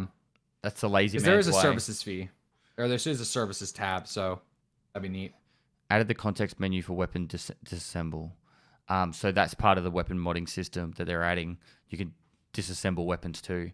So you can right-click a weapon and pull apart all the parts on it. So that's going to be, you know, when you're stripping stuff to sell it, not everyone does that, but you can strip to sell stuff. You can disassemble weapons at the same time. Going to be a really cool That's very useful. Thing. Yeah, because I'm lazy. Sometimes when you just have like a backpack full of guns and you just want to jump into the next raid, I just sell them all to mechanic, even though I know I could break it down and sell the mods either on the flea market or to skier. But yeah, for us lazy guys, that's going to be a nice tool. Add a presets button to the bottom panel for quick transition to preset modes. Presets mode. Do you know what that means? I don't know what it means. Yeah, no, we were just talking about presets earlier. So like the blueprint. So it just added a button to the bottom of the panel to go to that mode. Okay, yeah. So added autofill items checkbox when selecting merchant offers. Yeah, that's to do with the gun modding. Added stimulant properties to some of the food and beverages. Dope. So you can have I think. Red Bull, I wonder if they're hot gonna rods. bring back the hot rods. Yeah, the hot rods. It used to do something, didn't it? Yeah, it used to increase your looting speed. Well, there you go. So Apparently, I said that, but it was like highly disputed whether or not it worked or not. well, I'm interested in seeing what they add to that. To have a Tashonka and you're just like happy. That'd Added be cool. display of health status before raid on the character. Yeah. I'll stop before, or like on the food, like a well-fed status. Yeah. Kind of like in other games where like if you eat some good food and you go into your raid, you have some sort of slight benefit for doing so. That'd actually be kind of cool as well, because, for example, if you want to get onto certain jump spots, if you could get your strength up, or if you want to run a little bit faster. Yeah, if you have like a full, if you have like a fresh meal and you just ate, then you have like a slight buff to strength by like 2 levels or something like that. All right, so added display of health status before raid on the character selection screen. That is because, or that is for the reason of you don't want to go into a raid without healing first. So, just to ensure that you heal. Added new sounds for different surfaces when crawling. Thank fuck. We're not always crawling on glass, broken glass. Yeah. Hopefully, hopefully prone movement can be like 10% of the volume, because I think it's the loudest noise in the game for movement. Yeah, I don't think it should be the loudest, right? Or like, a slow crawl. I mean, I have never been in a tactical situation where I've had to crawl or crouch. Didn't you play that game as a kid where you had like some guy with a torch, and then I would never pay attention about how much noise I was making though. You were just or I'm cops and robbers sprinting up to it. I would just like get too excited and run and lose every time. But Murder in the Dark, all those games, Spotlight. Yeah. Wait a minute, hold on. What game did you play as a child? Murder in the Dark? You didn't play that as a kid? No, I didn't play Murder in the Dark. What is it? I can't remember the rules exactly, but it's like one person's the murderer. You find a guy and kill him? No. What the fuck? Hey kids. No. Want to come play Murder in the Dark? I think you had to like pick up you had everyone in a room, and then everyone had like a piece of paper, like there was like in a hat. You'd have all the names of who you are, and then or something. And then you pick out, you don't know which one you are. Then you turn the light off, and then like you got to kill someone. Like you pretend you kill someone, and then that I can't remember the rules. That's essentially like that video game called Town of Salem, and that would have been really cool to play as a kid. Like that actually sounds dope. But, yeah. In Australia, we play all the hardcore games. Sounds like it. You guys got all the snakes too. I can't believe you didn't know what Murder in the Dark was. I mean, all right, let's move on. Where were we? Yeah, well, that was a optimizations. All right, moving down. So I think you can just like blow through these. So I'll let you take it from here. All right, optimization of. Oh fuck! What do I do? Ignore that chat. Anyway, moving down. Cool. Of rendering of display of grass, of animation systems, spawn of loot items on location. That might be something we could talk about. Like they're probably going to reduce loot in dense areas and then spread it out more. That's what I'd imagine. Yeah. Just to reduce the load on certain locations. Cool. Icon generation, the ambient occlusion effect. That's when you look at the sun, right? And it's got the out. I assume. Volumetric light. That's probably something to do with that too. Added user-only physics CPU cores option. It's recommended for everyone to enable this option. Yeah, maybe that's like what everybody was doing with the script. Yeah, did you do that? Similar way. I tried it, but I'm like, I couldn't tell whether or not I was working or not, so I just sort of stopped. Yeah, I didn't touch it. I couldn't be bothered. I'm lazy. Various optimizations of the load on CPU. I actually kind of wish there was more load on the GPU. Because my GPU barely gets used. Yep. Added Agreed. optimized contact SSAO effect algorithm. I've got all that turned off. Anything that reduces my FPS, turn it It off. makes sense that they have to optimize it because you can't really have it enabled at all. Like all that stuff gets turned off. It's in the recommended settings for everybody. Unfortunately, as much as I love this game, every time they say optimized all these things, it never makes any difference. Like there's been so many patch notes with these ones. But I agree. So we'll see if it actually helps. This could be to do with the new Unity engine. I really hope that some optimizations of optical sight, that's definitely needed. Some of them are misaligned. Added optimization of the locations, probably to do with more about moving stuff around. So either ease of access. I know there's some really small things that they do that people don't really realize. For a good example is one of the spawns on interchange. So the southeast extract of interchange. When you spawn in that very corner, there used to be a bus right next to the rail, but it looked like you could run between the gap. And you'd always run up, and then you get to the rail, and you got stuck, and you'd have to like jump over it. But they actually moved the bus just that little bit more now that you can run straight through. Those are the kind of things that would be also into this optimization 100%. Of locations. The amount of times I get stuck in various ways. You and I did a raid. I was like, and I'm stuck. It's literally the second raid of the hardcore season, and I get stuck. Like, I get stuck almost every day in some sort of stupid spot. So I'm welcoming those changes for sure. Optimize physics in offline mode. Optimize ragdoll. I love the ragdolls in this game. Optimize physics of thrown, loot, and grenades. The issue with grenades, I find, is where I throw a grenade is not the same as where it's thrown on your screen. So, you know when a grenade blows up on factory and there's all the lights dangling down? Yep. Sometimes they're dangling down for me, but not for you. And so when I throw the grenade, it looks like it hits the light. But really, it doesn't. It goes straight through the light because the server says that it's not down. And then it goes somewhere else. And it's not a common occurrence, but I've either died from it or got confused from it quite often. Interesting. So you throw grenades and actually kill other people, not yourself? No, I do kill myself. Like something I haven't experienced before. Yesterday, I killed myself with the grenade. Man, after I killed someone with the grenade, I threw like 7 grenades, killed someone, and then threw an 8th grenade and killed myself. Anyway. So throwing grenades through doorways because they get hung up on the frames. Especially if you try to roll a grenade through a door, it gets stopped. Even if the door is open, it gets stopped where the door should be closed. Or bouncing grenades off of door frames. So you throw it at an angle, it hits the door frame, and it drops straight down.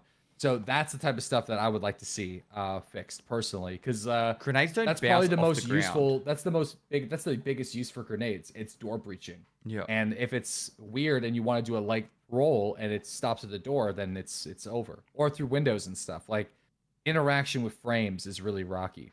Yeah, I agree with everything you just said. The grenades are like the biggest utility in the game. So the problem with you find a lot is there's a lot of disparity in player base where some people play a really slow, methodical play style. Other people play very aggressive. There's obviously people in between. But when I'm playing aggressive and I want to clear a room or a corner, I throw a grenade. Like I go, I think there could be someone in here. There's a door that's open that's normally closed or whatever. I chuck a grenade in there. There's instances where I either throw 6 grenades to get it through a doorway where I'm just being shit. But other times there's what you just said where they get hung on doorway frames or they hit the ground and just slide and it stop. They don't actually go through. I'm not as bad with grenades as people think I am. Like if you go back and watch most of my grenade clips, it usually revolves me trying to throw a grenade through a doorway. Or like, because there used to be back like last year, I used to just bounce grenades off of door frames, especially on factory. Double breach, you're sitting at an angle, they can't see you, open the door, bounce the grenade into the room. If you try that now, it goes just straight down. So and then you have to move, or you die, or you just fuck up and you give away your position. So yeah, that's one thing I would like to see. All right, moving big on. one. The big one. Large number of causes of freezes and stuttering related to rendering, physics, animations, inventory, combat logic, etc. So yeah, they fixed a large number of causes of freezes, but not all. Not all. So, well, not all. Let's just play it by ear. If it is even just 50% better, that's a massive improvement. If it's 10% better, it's better. Like I'm happy with that. Just small improvements. Let's keep on rolling through, make it better over time. Hopefully, it'll get reduced to the point where we don't notice it nearly as much, or it becomes almost negligible. So, yeah, and that's what we're hoping for. All right, Mhm. I'm just grabbing onto this. So bot improvements and fixes. So I'm going to read all these out and we'll go back. So improvement of AI behavior when out of combat. Bots rotate their heads to increase the field of view. Bots can greet each other, show gestures, and transmit information, which is interesting. At the request of a player scav, AI, in case of negative reaction, will respond to him negatively or show a gesture. Bots can come close to loot. Bots can come close to loot containers.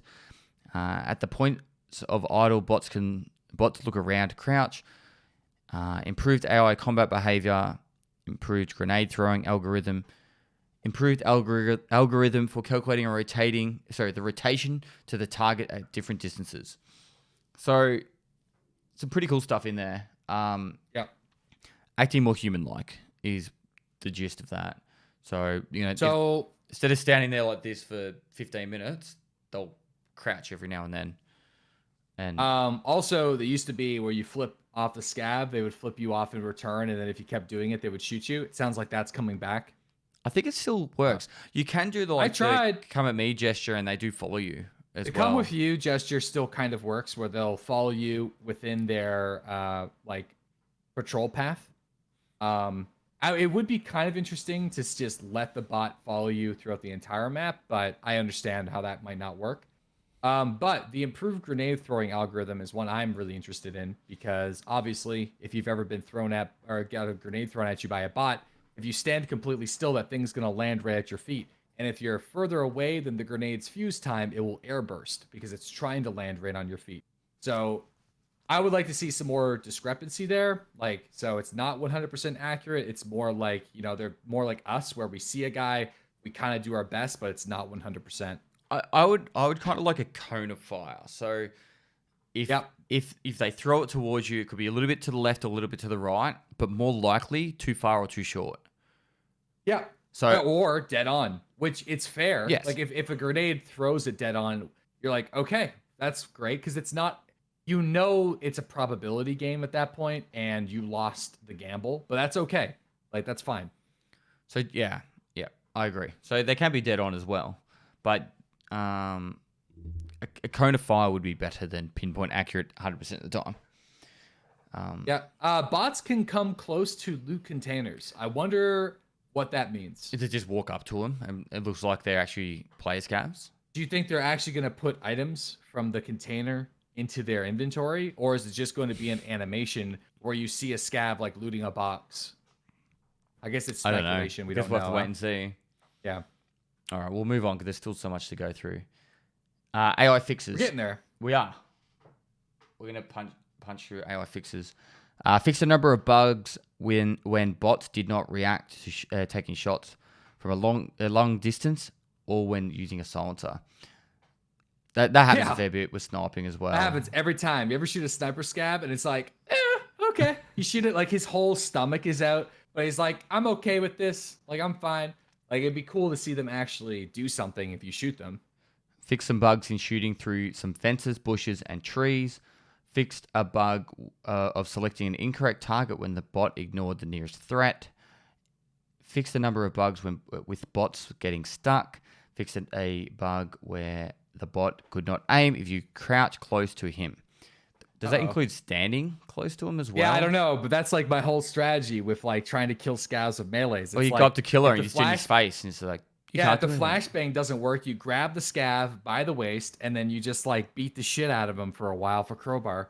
That's fair though. I mean, I'm okay that doesn't work anymore, but because it's ridiculous whenever you see it happen. Yeah. Where the bot could not aim if you crouch close to him. Yeah. I feel like that just has something to do with the old weapon hold system. When a player was too close to you, your guns would rise up. Yeah. Instead of pushing back directly. Fixed a bug where the bots shouting. Sorry. Fixed a bug where the bots shouted threatening voice lines phrases to player scavs. And fixed a number of bugs on interaction with doors. Great. Holy moly, there is a lot of fixed Here's one though, because I seen this on Anton's clip. A bug in which it was possible to install a PSO and thermal sight on a PSO lens. He picked one of these up so you can make a thermal PSO. So Slush discovered this about 2 months ago, but no one really picked up on it. I don't know if Slush was the first to find it, but I definitely saw he was the first one. To my knowledge, though, it wasn't accurate, so people didn't use it. I used it today. It was perfectly fine. It was perfectly fine, huh? Yeah. Cheater. No, I'm just kidding. I'm just kidding. I was a viewer kid. All right, I did it for charity. Man, yeah, that was kind of weird. When I seen that, it's like there's one of those things where I was expecting like more people to use, but yeah. I'd never killed someone that had one. Me either. I have never killed somebody who had one either. So, do you want to read a couple out while I drink some water? Yeah, sure. The bug with disappearing weapons when you move the object in the stash after folding the stock. Never really had that, but cool. The item didn't disappear for the stash if you click it. Put goods on the flea market during the sending of the previous queue command. I didn't really experience that either. Error 228 after transferring items after completing a quest. Yep, that happens all the time. I think these are all error 228 messages, so I'm just going to skip it. Seems like error 228 moving errors has been largely fixed. But you know, just to stop there, you know how we used to get those move errors all the time? Yep. They've almost gone completely now. Like these quest ones were annoying. Too. The quest ones came back, but the actual, you know, when you used to like repair an armor and then all your shit would go back to where it was, that was such an annoying bug, and I'm so glad they got rid of that one. Definitely. Fixed disappearing of messages after relogging. I mean, I don't really use the Messenger app all that much, so not really too hung up over that, but it's cool that's fixed. Fix a bug of the flea market where the durability filter did not take into account the total wear of the item. Something I didn't really use that much, but near the end I started to, when I started selling Gen 4s. Yep. So I used to, I pretty much always have that set to 100% now. Fix the bug when the party member saw bad backend matching loading into a raid. That happens all the time. Dude, with that was player scavs. so.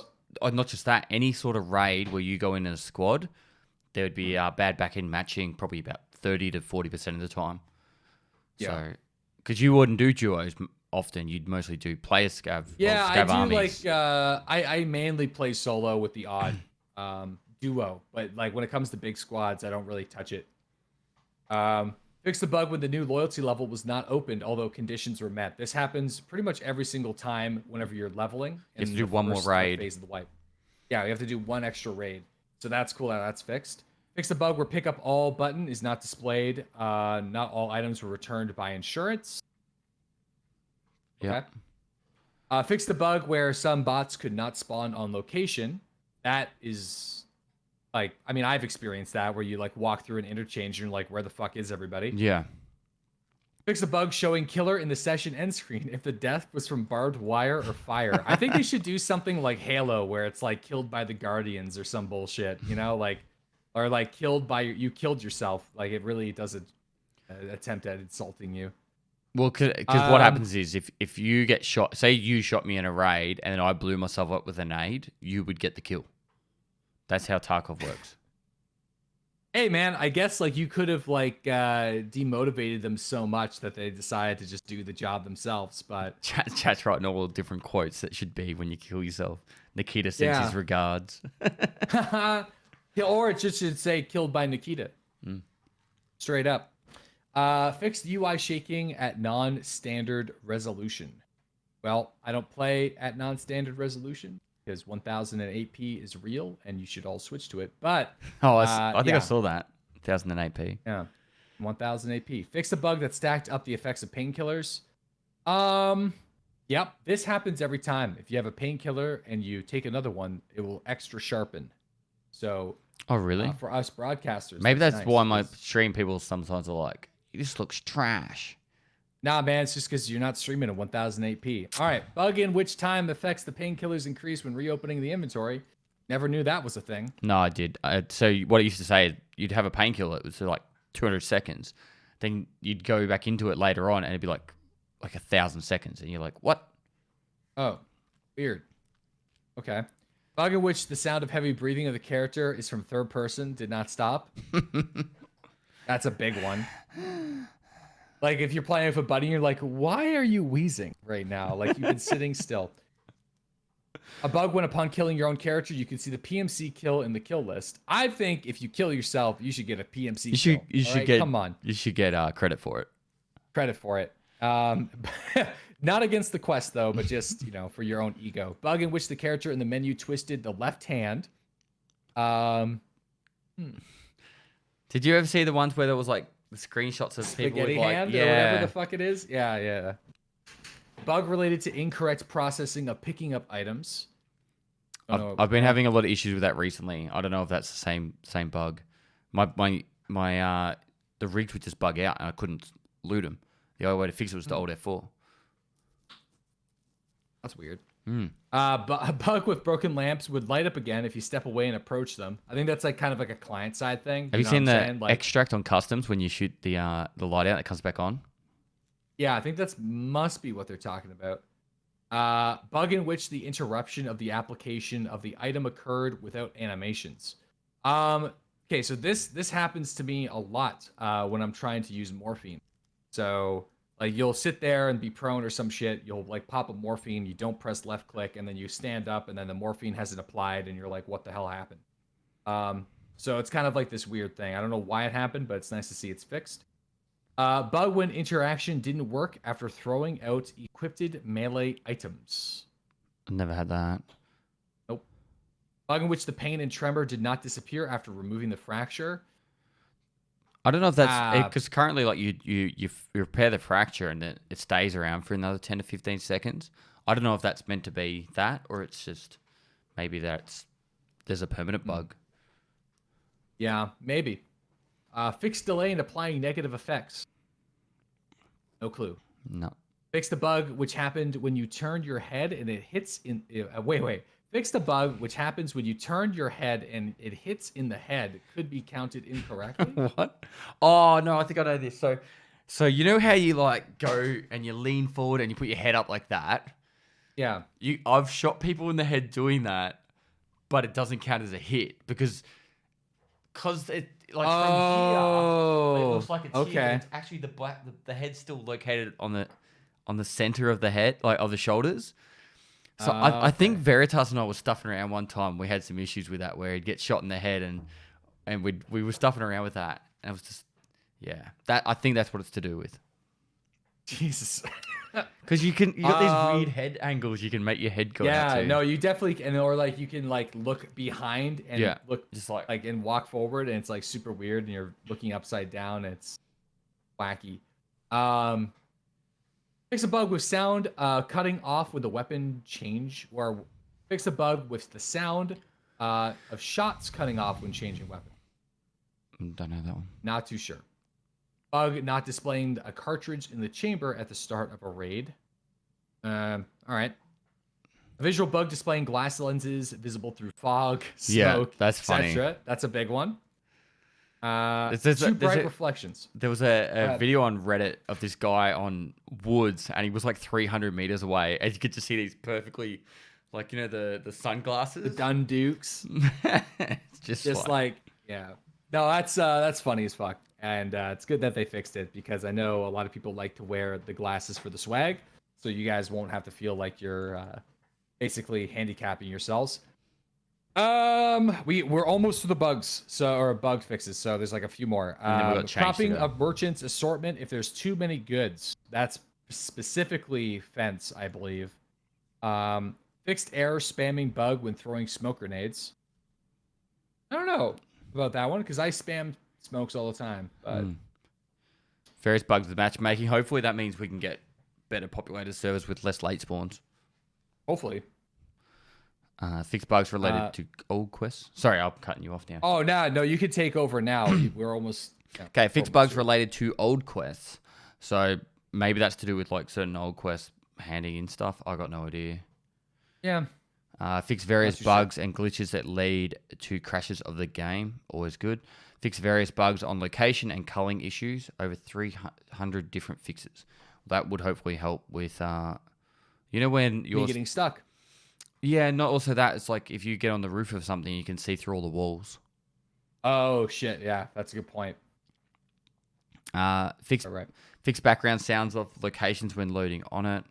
Fix various interface issues and bugs. Fix some bugs leading to incorrect post-raid statistics, so mostly accuracy and stuff like that. I actually would like some more post-raid statistics. I'm really like... Me too. There was one point that was made about how maybe showing how much we leveled our passive skills during that raid. So that way you could be that'd like... be cool. You could at least just be like, oh, so I went up 3 skill points in endurance and, I don't know, 1 point in something else, and be like, oh, okay, so maybe I did something to level that. And then figure out what it was and then adapt your playstyle to like get more points or different actions. Yeah. Various network fixes and improvements related to the transition to Unity 2018.4. Various localization fixes in the text. Fix various issues with clipping equipment. That's like, I showed the perfect example today. It's like one of the big drum mags, and my arm was like all the way through it. It just looks silly. Other minor bug fixes, which is always... So it seems like a substantial amount of bug fixes that we're like all very much familiar with, there's like a few that we're very familiar with that almost everybody encounters every day. And there's a lot of ones that are probably more, I don't know, not so common, but Always definitely good to some get fixed. familiar ones there for sure. You got to remember also, like, this massive list plus all the massive lists in the past, there would be thousands and thousands of bug fixes over time that we've experienced. There's some big changes coming up. All right, change. Now all body armor cannot be worn with plate carriers. That's cool. What do you think about that though? Do you think you shouldn't be able to wear a PACA under your tech? PACA you should, because it's thin. I think the PACA should be. I think PACAs and armors like it should be exceptions to this rule. Yes. Maybe I don't know if Nikita or the devs are there. I think like introducing more soft body armors with the sole purpose of being able to be worn under a plate carrier, or thinking about that, would be a good idea. Because like some plate carriers don't cover your belly, so like it would be nice to have a low class for your stomach, so you can protect against shotguns, but you're still vulnerable to rifles. That also works in the balance perspective as well. Like, imagine having a fort armor on, and then you put a tech on top of it. Your ergonomics should be like -1,000, like if in real life, because your arms would be so heavy and stiff, and you're trying to like, it's just... And then a helmet, like... It also gives way more meaning to AV. Oh, I see the AVS and BlackRock thing now. It's like at the very bottom, but yeah, it makes more sense now why the BlackRock isn't armored and the AVS is. Okay, so you can no longer put certain containers, weapons, rigs, and backpacks in secure containers. This is the change I've been actually hoping for a long time. So even before the basically kappa all was... kappa. Yes, so even before the kappa came into the game, I'd been hoping for this change, because all the weapon glitching, all the money duping, all the bullshit that comes with that is to do with putting some sort of container inside the gamma. So I can pretty much safely say it now. You used to have a cache in a rig. What you'd do is you'd actually bug out the rig as you put it into your container, and then I think it was the stuff that was in the rig would stay on your body, and then you'd also have the money go into your container for the rig. So that way you double it up, because the game would say that you've got it still in your container, then you get your mate to kill you, and you dupe cash. Like, there was heaps of things around this. Yeah, I think that's how they did, like, in part was the weapon glitch was similar to that, but someone was probably like, you could dupe money this way too. Yep. And so that kind of stuff all stems from being able to put containers inside the gamma container. So yeah, that makes sense. The only thing I'm a little bit sad about is like that moment whenever you kill somebody with a chops or like a fast MT, and you're like, I got it secured. But even still, like, as a trade-off, it's better. The pros outweigh the cons. And the one thing that really annoys me is to do with that actually is, say I'm fighting a squad of 3 people. I kill the first guy who's wearing a fast MT or a killer helmet, and I get stuck on the second person. whilst I'm trying to fight the second person, the third person goes up to that body, straight away puts that killer helmet into their container. And that always used to shit me. It's like... Yeah, it's 150K that you Why earned. didn't you finish the fight first? Like, what if your mate died because I was... Like, I always feel like finish the fights and then loot. Well, sometimes, 150,000 rubles is 150,000 150,000 rubles. You know what I mean? rubles. Like, I could definitely see me being like, hold on, bud, and then like grab the shit and then continue the fight. I've definitely done that before, for sure. So I've probably done it too, and I'm hypocritical of saying it, but at the same time, it's just... Oh, it's a shitty thing to do. It's a no shitty question. thing to do. I think Unbelievably shit. I've done some but pretty I have shitty things in definitely done it. So yeah, Here's one. Oh, sorry to cut you off. Go for it. But this one is very controversial. The whole, like, now some keys have a number of uses. As soon as the key resource ends, it's removed from the inventory. All right. Let's start with the marked key. All right, because we know that one. I have no problem with this if they buff the loot in the marked room. Right? So even if they just make it 50% of the even if they make it 50% of the times you go to the marked room, there's going to be something of value in there. It makes the key more worthwhile. Like, the argument of whole realism, the game's not realistic. It's an immersive game. And it's got game mechanics in it. I know this is a very controversial topic, but I feel like if the key has a very high potential of making good money in there, it makes it worthwhile. Yeah, it's a balance. It's really a balance. It's a balance of ensuring that you get something valuable out of the room, and it's also a balance of how common the key is, which affects the price. So there is a sweet spot with every key in every room.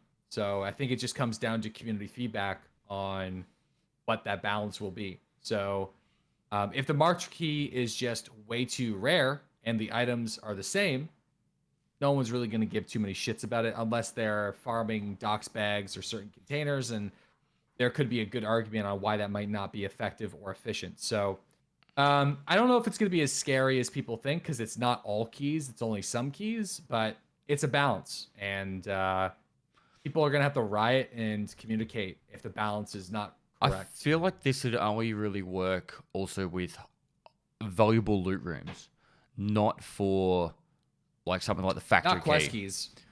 Definitely not quest keys. Yeah, but like... factory key is an interesting one, because it's like, if it had like something like 50 to 100 uses, I wouldn't be that butthurt about it. But the rarity of the key would have to probably become more common. So, but again, I don't know. I don't think it needs to be extended to like a factory key. I agree with you. I think just keep it to use it as a deterrence for, let's say, pistol runs or hatchet runs, and make it so that when people go into those rooms, have it like the red key, like the red key card room. You go in there, there's so much loot that if you went as a hatchling, it's just, you're not going to get your money's worth. You want to take a backpack in, you want to take a loadout in to try and get everything out in there. So have it so generally there's a weapons case in the marked room, or a money case, or an ammo box. Have those bigger items in there, so you like want to survive it. Which at the moment those all spawn in there, just so you know. Well, I know you know, but anyone else listening. So if those big items do spawn in there, you've got a reason to survive the rest of the raid, as well as key tools and docs cases.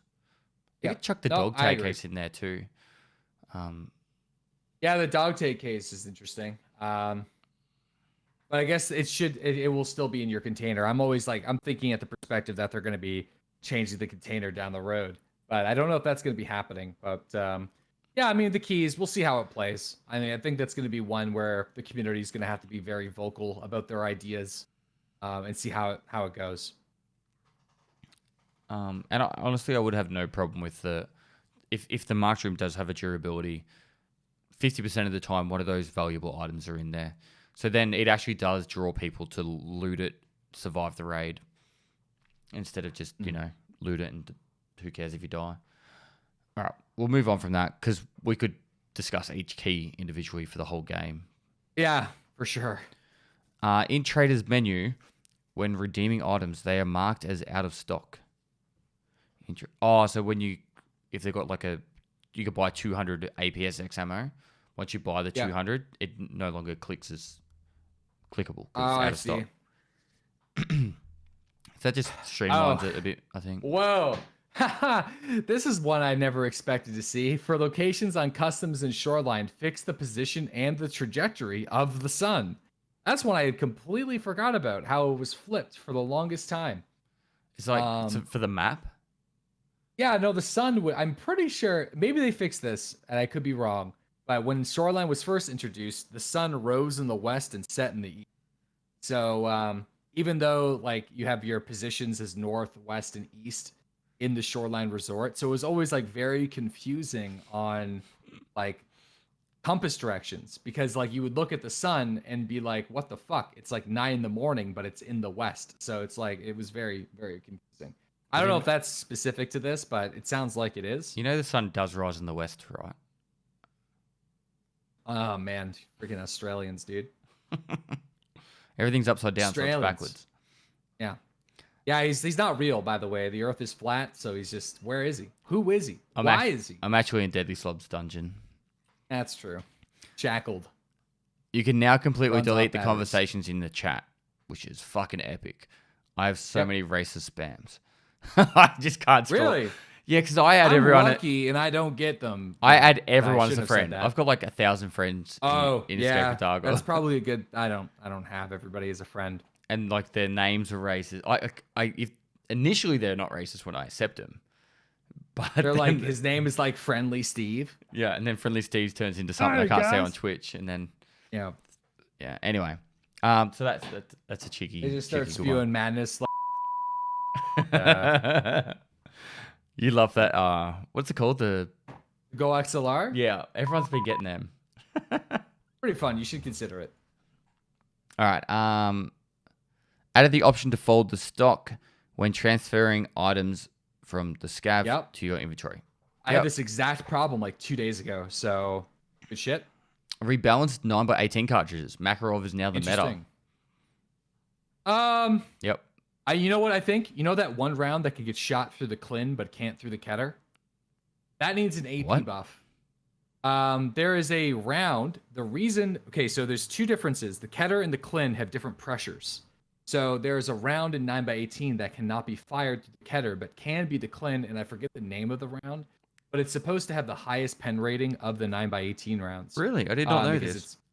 Yeah, so... back in the day, I used to meme around by putting those rounds in a Keter, and then people can't fire the gun.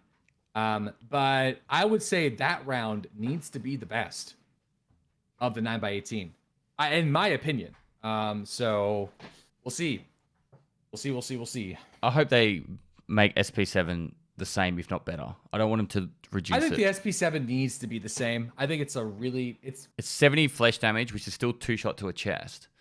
But it's a really good leg meta pistol ammo. So APB, yeah, APS. I think SP7 is great where it's at. I don't think it needs to change at all. Yeah. All right, so rebalance some of the stocks, magazines, and the other weapon parts. Guess we'll just have to wait and see.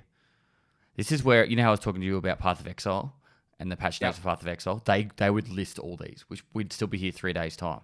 Oh, yeah. They have to in that game. Yeah, because people make ridiculous things in that game. You didn't mention that this added 5 elemental damage in the patch notes. Updated equipment pool that bots and player scavs can have. That's sick. That is really sick. Sorry, I just brain drained. Can you read that again? Updated equipment pool that bots and player scavs can have. So you know how we can now spawn with the SA-58. There'll be more guns. You know, I am a fan of anything that can spawn in Tarkov. Scavs should be able to have and use with a random selection. Like, it'd be interesting to see like really weird, wacky guns that just with mods. Their usability is questionable, but the scavs have them. So sometimes you get that. I don't know if you get it on a player scav, but sometimes you kill a scav with an AKM with a scope, and I'm always excited when I get that. Or like the AKM with no buttstock, but he's got a handguard on it, like a B10 or something like that. It's got the magazine, like shit like that. I would like to see more of. I know this is a little bit off topic, but I really do like the idea that if they had some sort of player scav tasks or dailies or quests, and you could slowly build reputation up, And then as you get higher rep, then you can actually get better spawn better loadouts as a player scav. And it could be we're on the same page. And I've been saying that for years. And for the sure. quest, it could be as simple as kill 4 PMCs.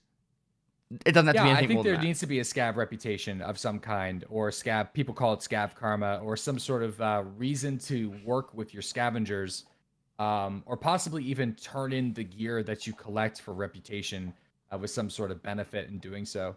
Yeah, and it could be so simple, like really simple. It doesn't have to be something too simple, over the top. So changed cell configuration for Blackrock, AVS vest. Now AVS has armor plates. So as you see the picture of the AVS rig and the Blackrock rig, it looks like it's got, I don't know, like 5 mag pouches, and it's got extra pouches all around it.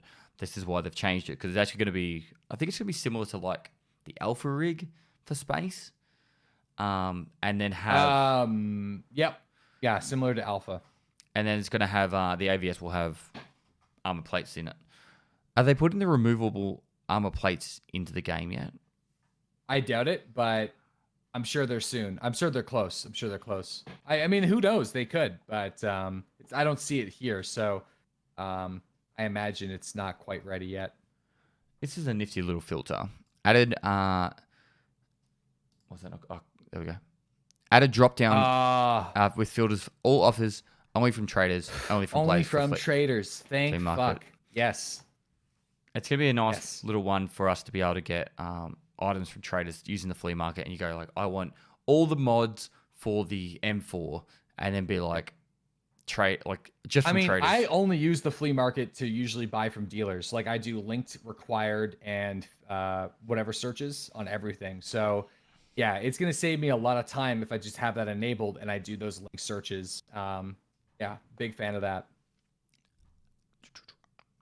All right, so when you receive an item by mail, same items are now combined into stacks. Sweet, it's just good quality of life. Weapons on locations now spawn with small number of ammo in magazine.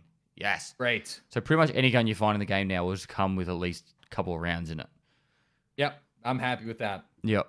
I think in a war zone that would be this law. I don't think anyone would have like guns unloaded unless it's like a armory. If it's in a weapon crate, then yeah, but I think this says on location. So if you find a gun at like the mark circle, you bet your ass there's going to be some rounds that are in the weapon. Yeah. Right? Yeah. Could be half a mag at least. Modified occlusion system of the sound for the sound on locations. They got heaps of work to do with sound. Right? Yeah. Improve the recoil system and the impact of skills on the recoil. Thank you. Oh, okay. Well, we don't know exactly what that is, but Nikita, if you're in chat still, big. Thank you. This is something I've been preaching for a bit. I think the skills at the moment are way over top. It's too much of an advantage to anyone who actually plays the game a fair bit. It should be cut in half at least. The recoil skill. I am actually, the way I see it is, I think the recoil control skill should be removed, and the recoil benefits should be in the weapon skills specifically. So the assault rifle skill and your DMR skill, sniper skill, and possibly have either the same or less effectiveness. So, yeah, I don't know. I don't think the recoil skill needs to be there when you have other means of making your recoil better when you're handling specific types of guns. Or they could even tie it into some sort of mastery, like a small reduction in your recoil based on your mastery skill. There's other ways to do it, I think, than the current system for sure. Yeah, I agree. It's no gun should be a laser beam. Like next one's big because it has massive implications on the strength skill, a reduced bonus to running and sprinting speed from the strength skill, and I mean, maybe this is an unpopular opinion, but I don't think this was needed. Only because the level in which you actually get your strength skill up has been so reduced that even somebody like me, like I care about soft skills.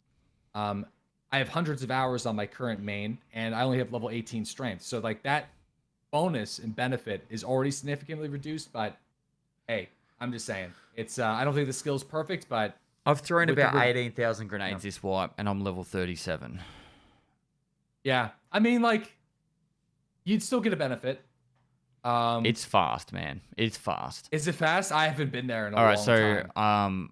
I found I a would method. say you're in the minority though. Like I would am. if you have like 30 something strength, you got to be in like As soon less as I than run with a 1%. pistol, I get comments straight away. It's like, wow, you move fast.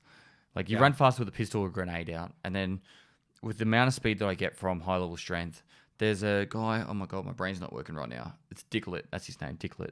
He used the method I found, which is like using a crowbar. You can smack your mate's legs. A bit like the fire pit Oh, yeah, method. And it takes about 20 hours to level strength to max. He did that. Yeah. And- Oh yeah, I forgot about that. Like, yeah. And so he See, would... I'm like sitting there just trying to kill scavs with my sword, and I'm like feeling good about myself. But yeah. But you watch how fast he runs around on labs, and you know how you kind of get the gist of like how quick you're meant to move when you're taking a shot at someone running. I can't hit him. Like, I feel like I'm pretty good at this game. No, at times. yeah, no, we've been there. Like we played through like a couple patches where almost everybody that played a significant amount of time had 51 strength and endurance, and that was rough. So I guess my point is like I thought it was slow enough for regular people. Like if you had like 15 strength, like you would see some sort of benefit. But yeah, I did just remember that you can just get your buddy in a raid and smack him up, and there's probably a lot of people doing that. So yeah, it's all good, all good. There's just a reducing it. I don't think it needs to be like culled completely. I think the whole passive skills eventually need to be a full rework and that to make the game just more Definitely balanced does. out. Like even like the strength has like 7 perks. If you just make it so the perks split over 3 skills, you know, then that way it kind of works better as well. Just stuff like that. And then changing the perks a little bit. Or I guess I agree. Just like reduced bonuses, so like they have an impact, but it's almost negligible. So I get it. I guess I changed my opinion on. It's actually probably a good thing, especially given that there's still ways to easily get 51 strength. And we don't know the effects of leveling up passives in the hideout yet. Can we constantly level up? Right. That's actually a passives as really well? good point. What if they're setting it up where they actually have more of a clear path to actually get those elite perks, but they make everything more subtle? Like I'm okay with that. Imagine like If you played a the game like EVE maximum Online, benefit. Sorry, what's up? have you played EVE Online? I'm like an outside observer. All right, so the way it works is you can start learning a skill and it uses real time to level it up. So you could actually use, if they have that same kind of method, it's like every time in my hideout, I'm going to be leveling up skill. And it slowly ticks it up. Like it might take like a day to get a level. I don't know. I'm just using that example. But it would be a way Like you say, like you basically build a gym in your hideout and your guy's leveling his strength. Yeah. Maybe like he's consuming food for protein and like, you know what I mean? You have like a full stock at Tashanka. But what if it's like they actually make it so players can get the elite perks? There's probably people listening to this podcast right now that have no fucking idea that there's actually perks in Tarkov that you can unlock with your skills.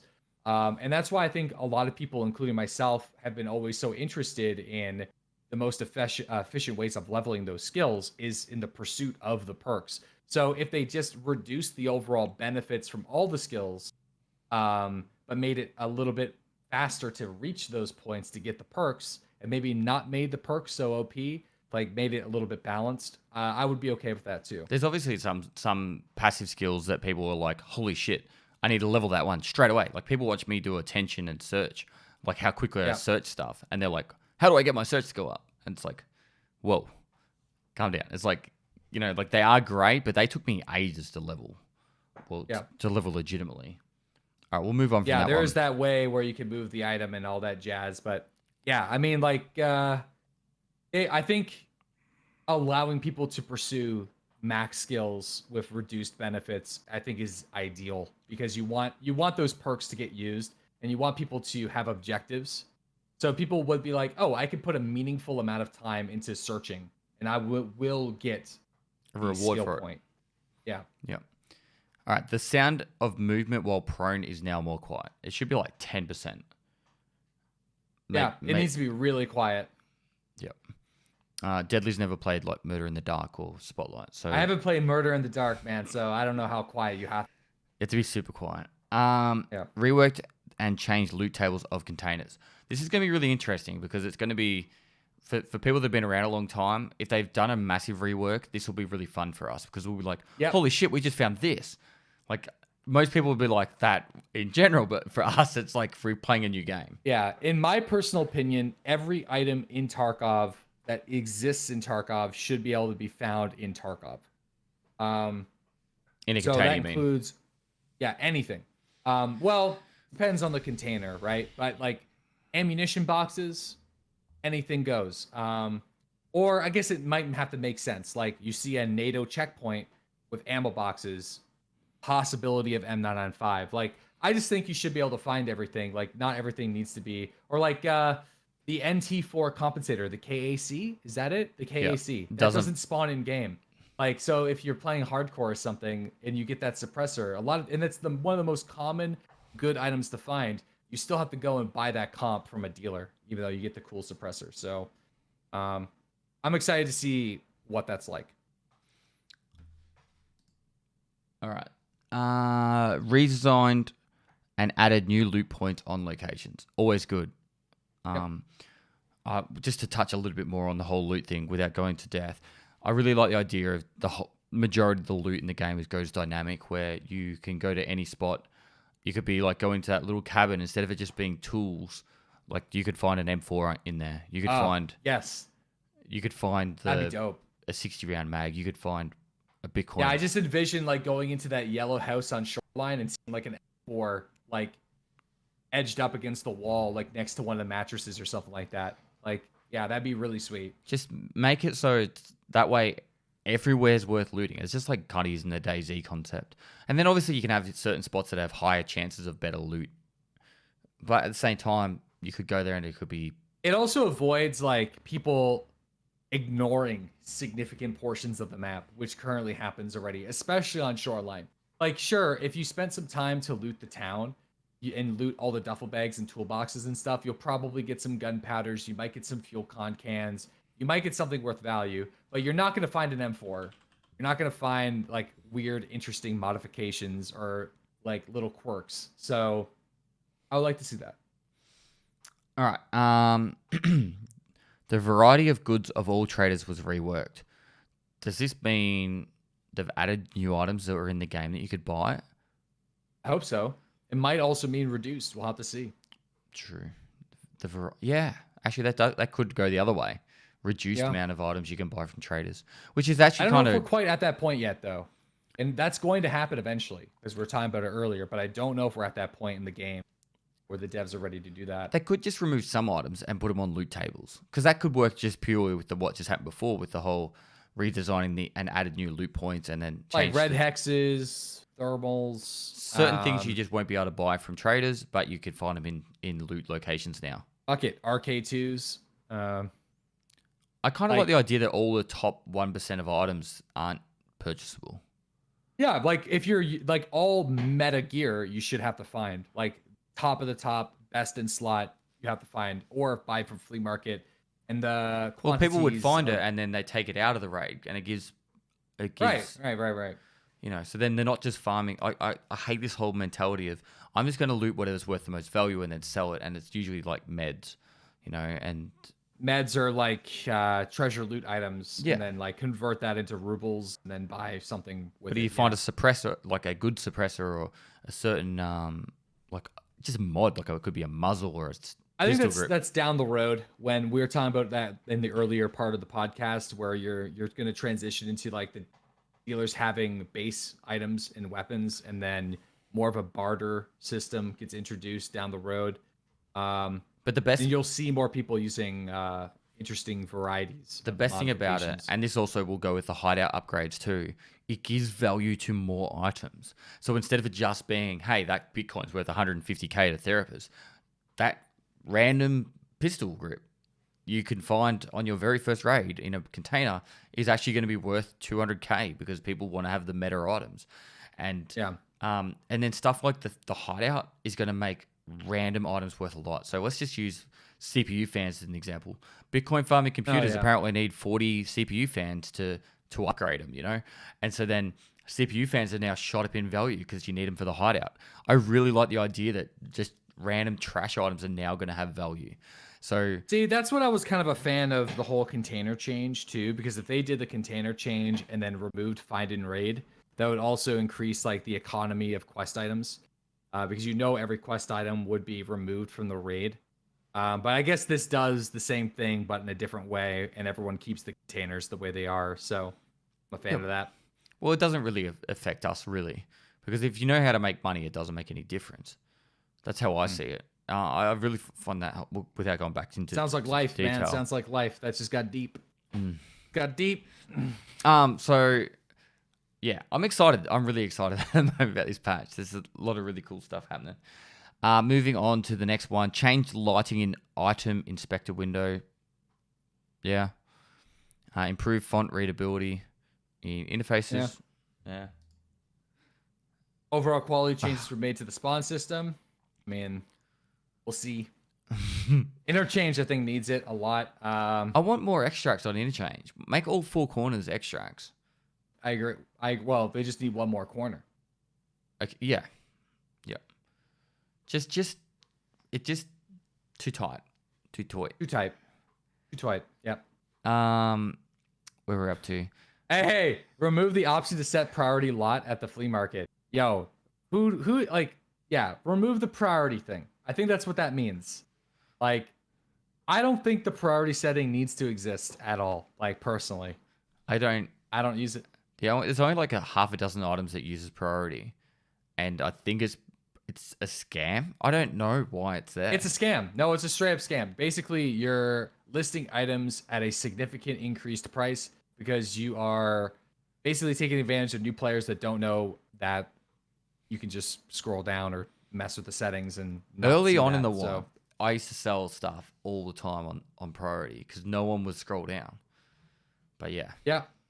I mean, that's basically all it is. The priority thing is basically to just scam people. Or not scam people. It's not necessarily a scam if it's a feature that's built into the game. But take advantage of people. Yep. Increase the chance of fractures and damage when falling from a big height. I know there's a clip from Cotton where he's like, I'm going to jump off this roof. They already made a big change from that, where if you fall off or you jump off 3rd story, you pretty much black your legs out now. If they make it even more, so, that's going to be good. Yeah. You can also jump off the top, like the top story of interchange. Yeah.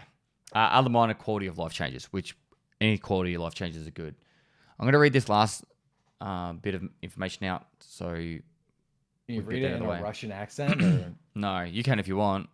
Nah, I'm good. Yeah, I was gonna go for it. We all, and I personally, being Nikita, want to say sorry for the delay. I'm reading this from really far away, sorry. Amount of changes is huge, and right now we are fighting with bugs. Every single time when we approve a patch release date, some critical bug happens, and we are forced to shift the date and fix it.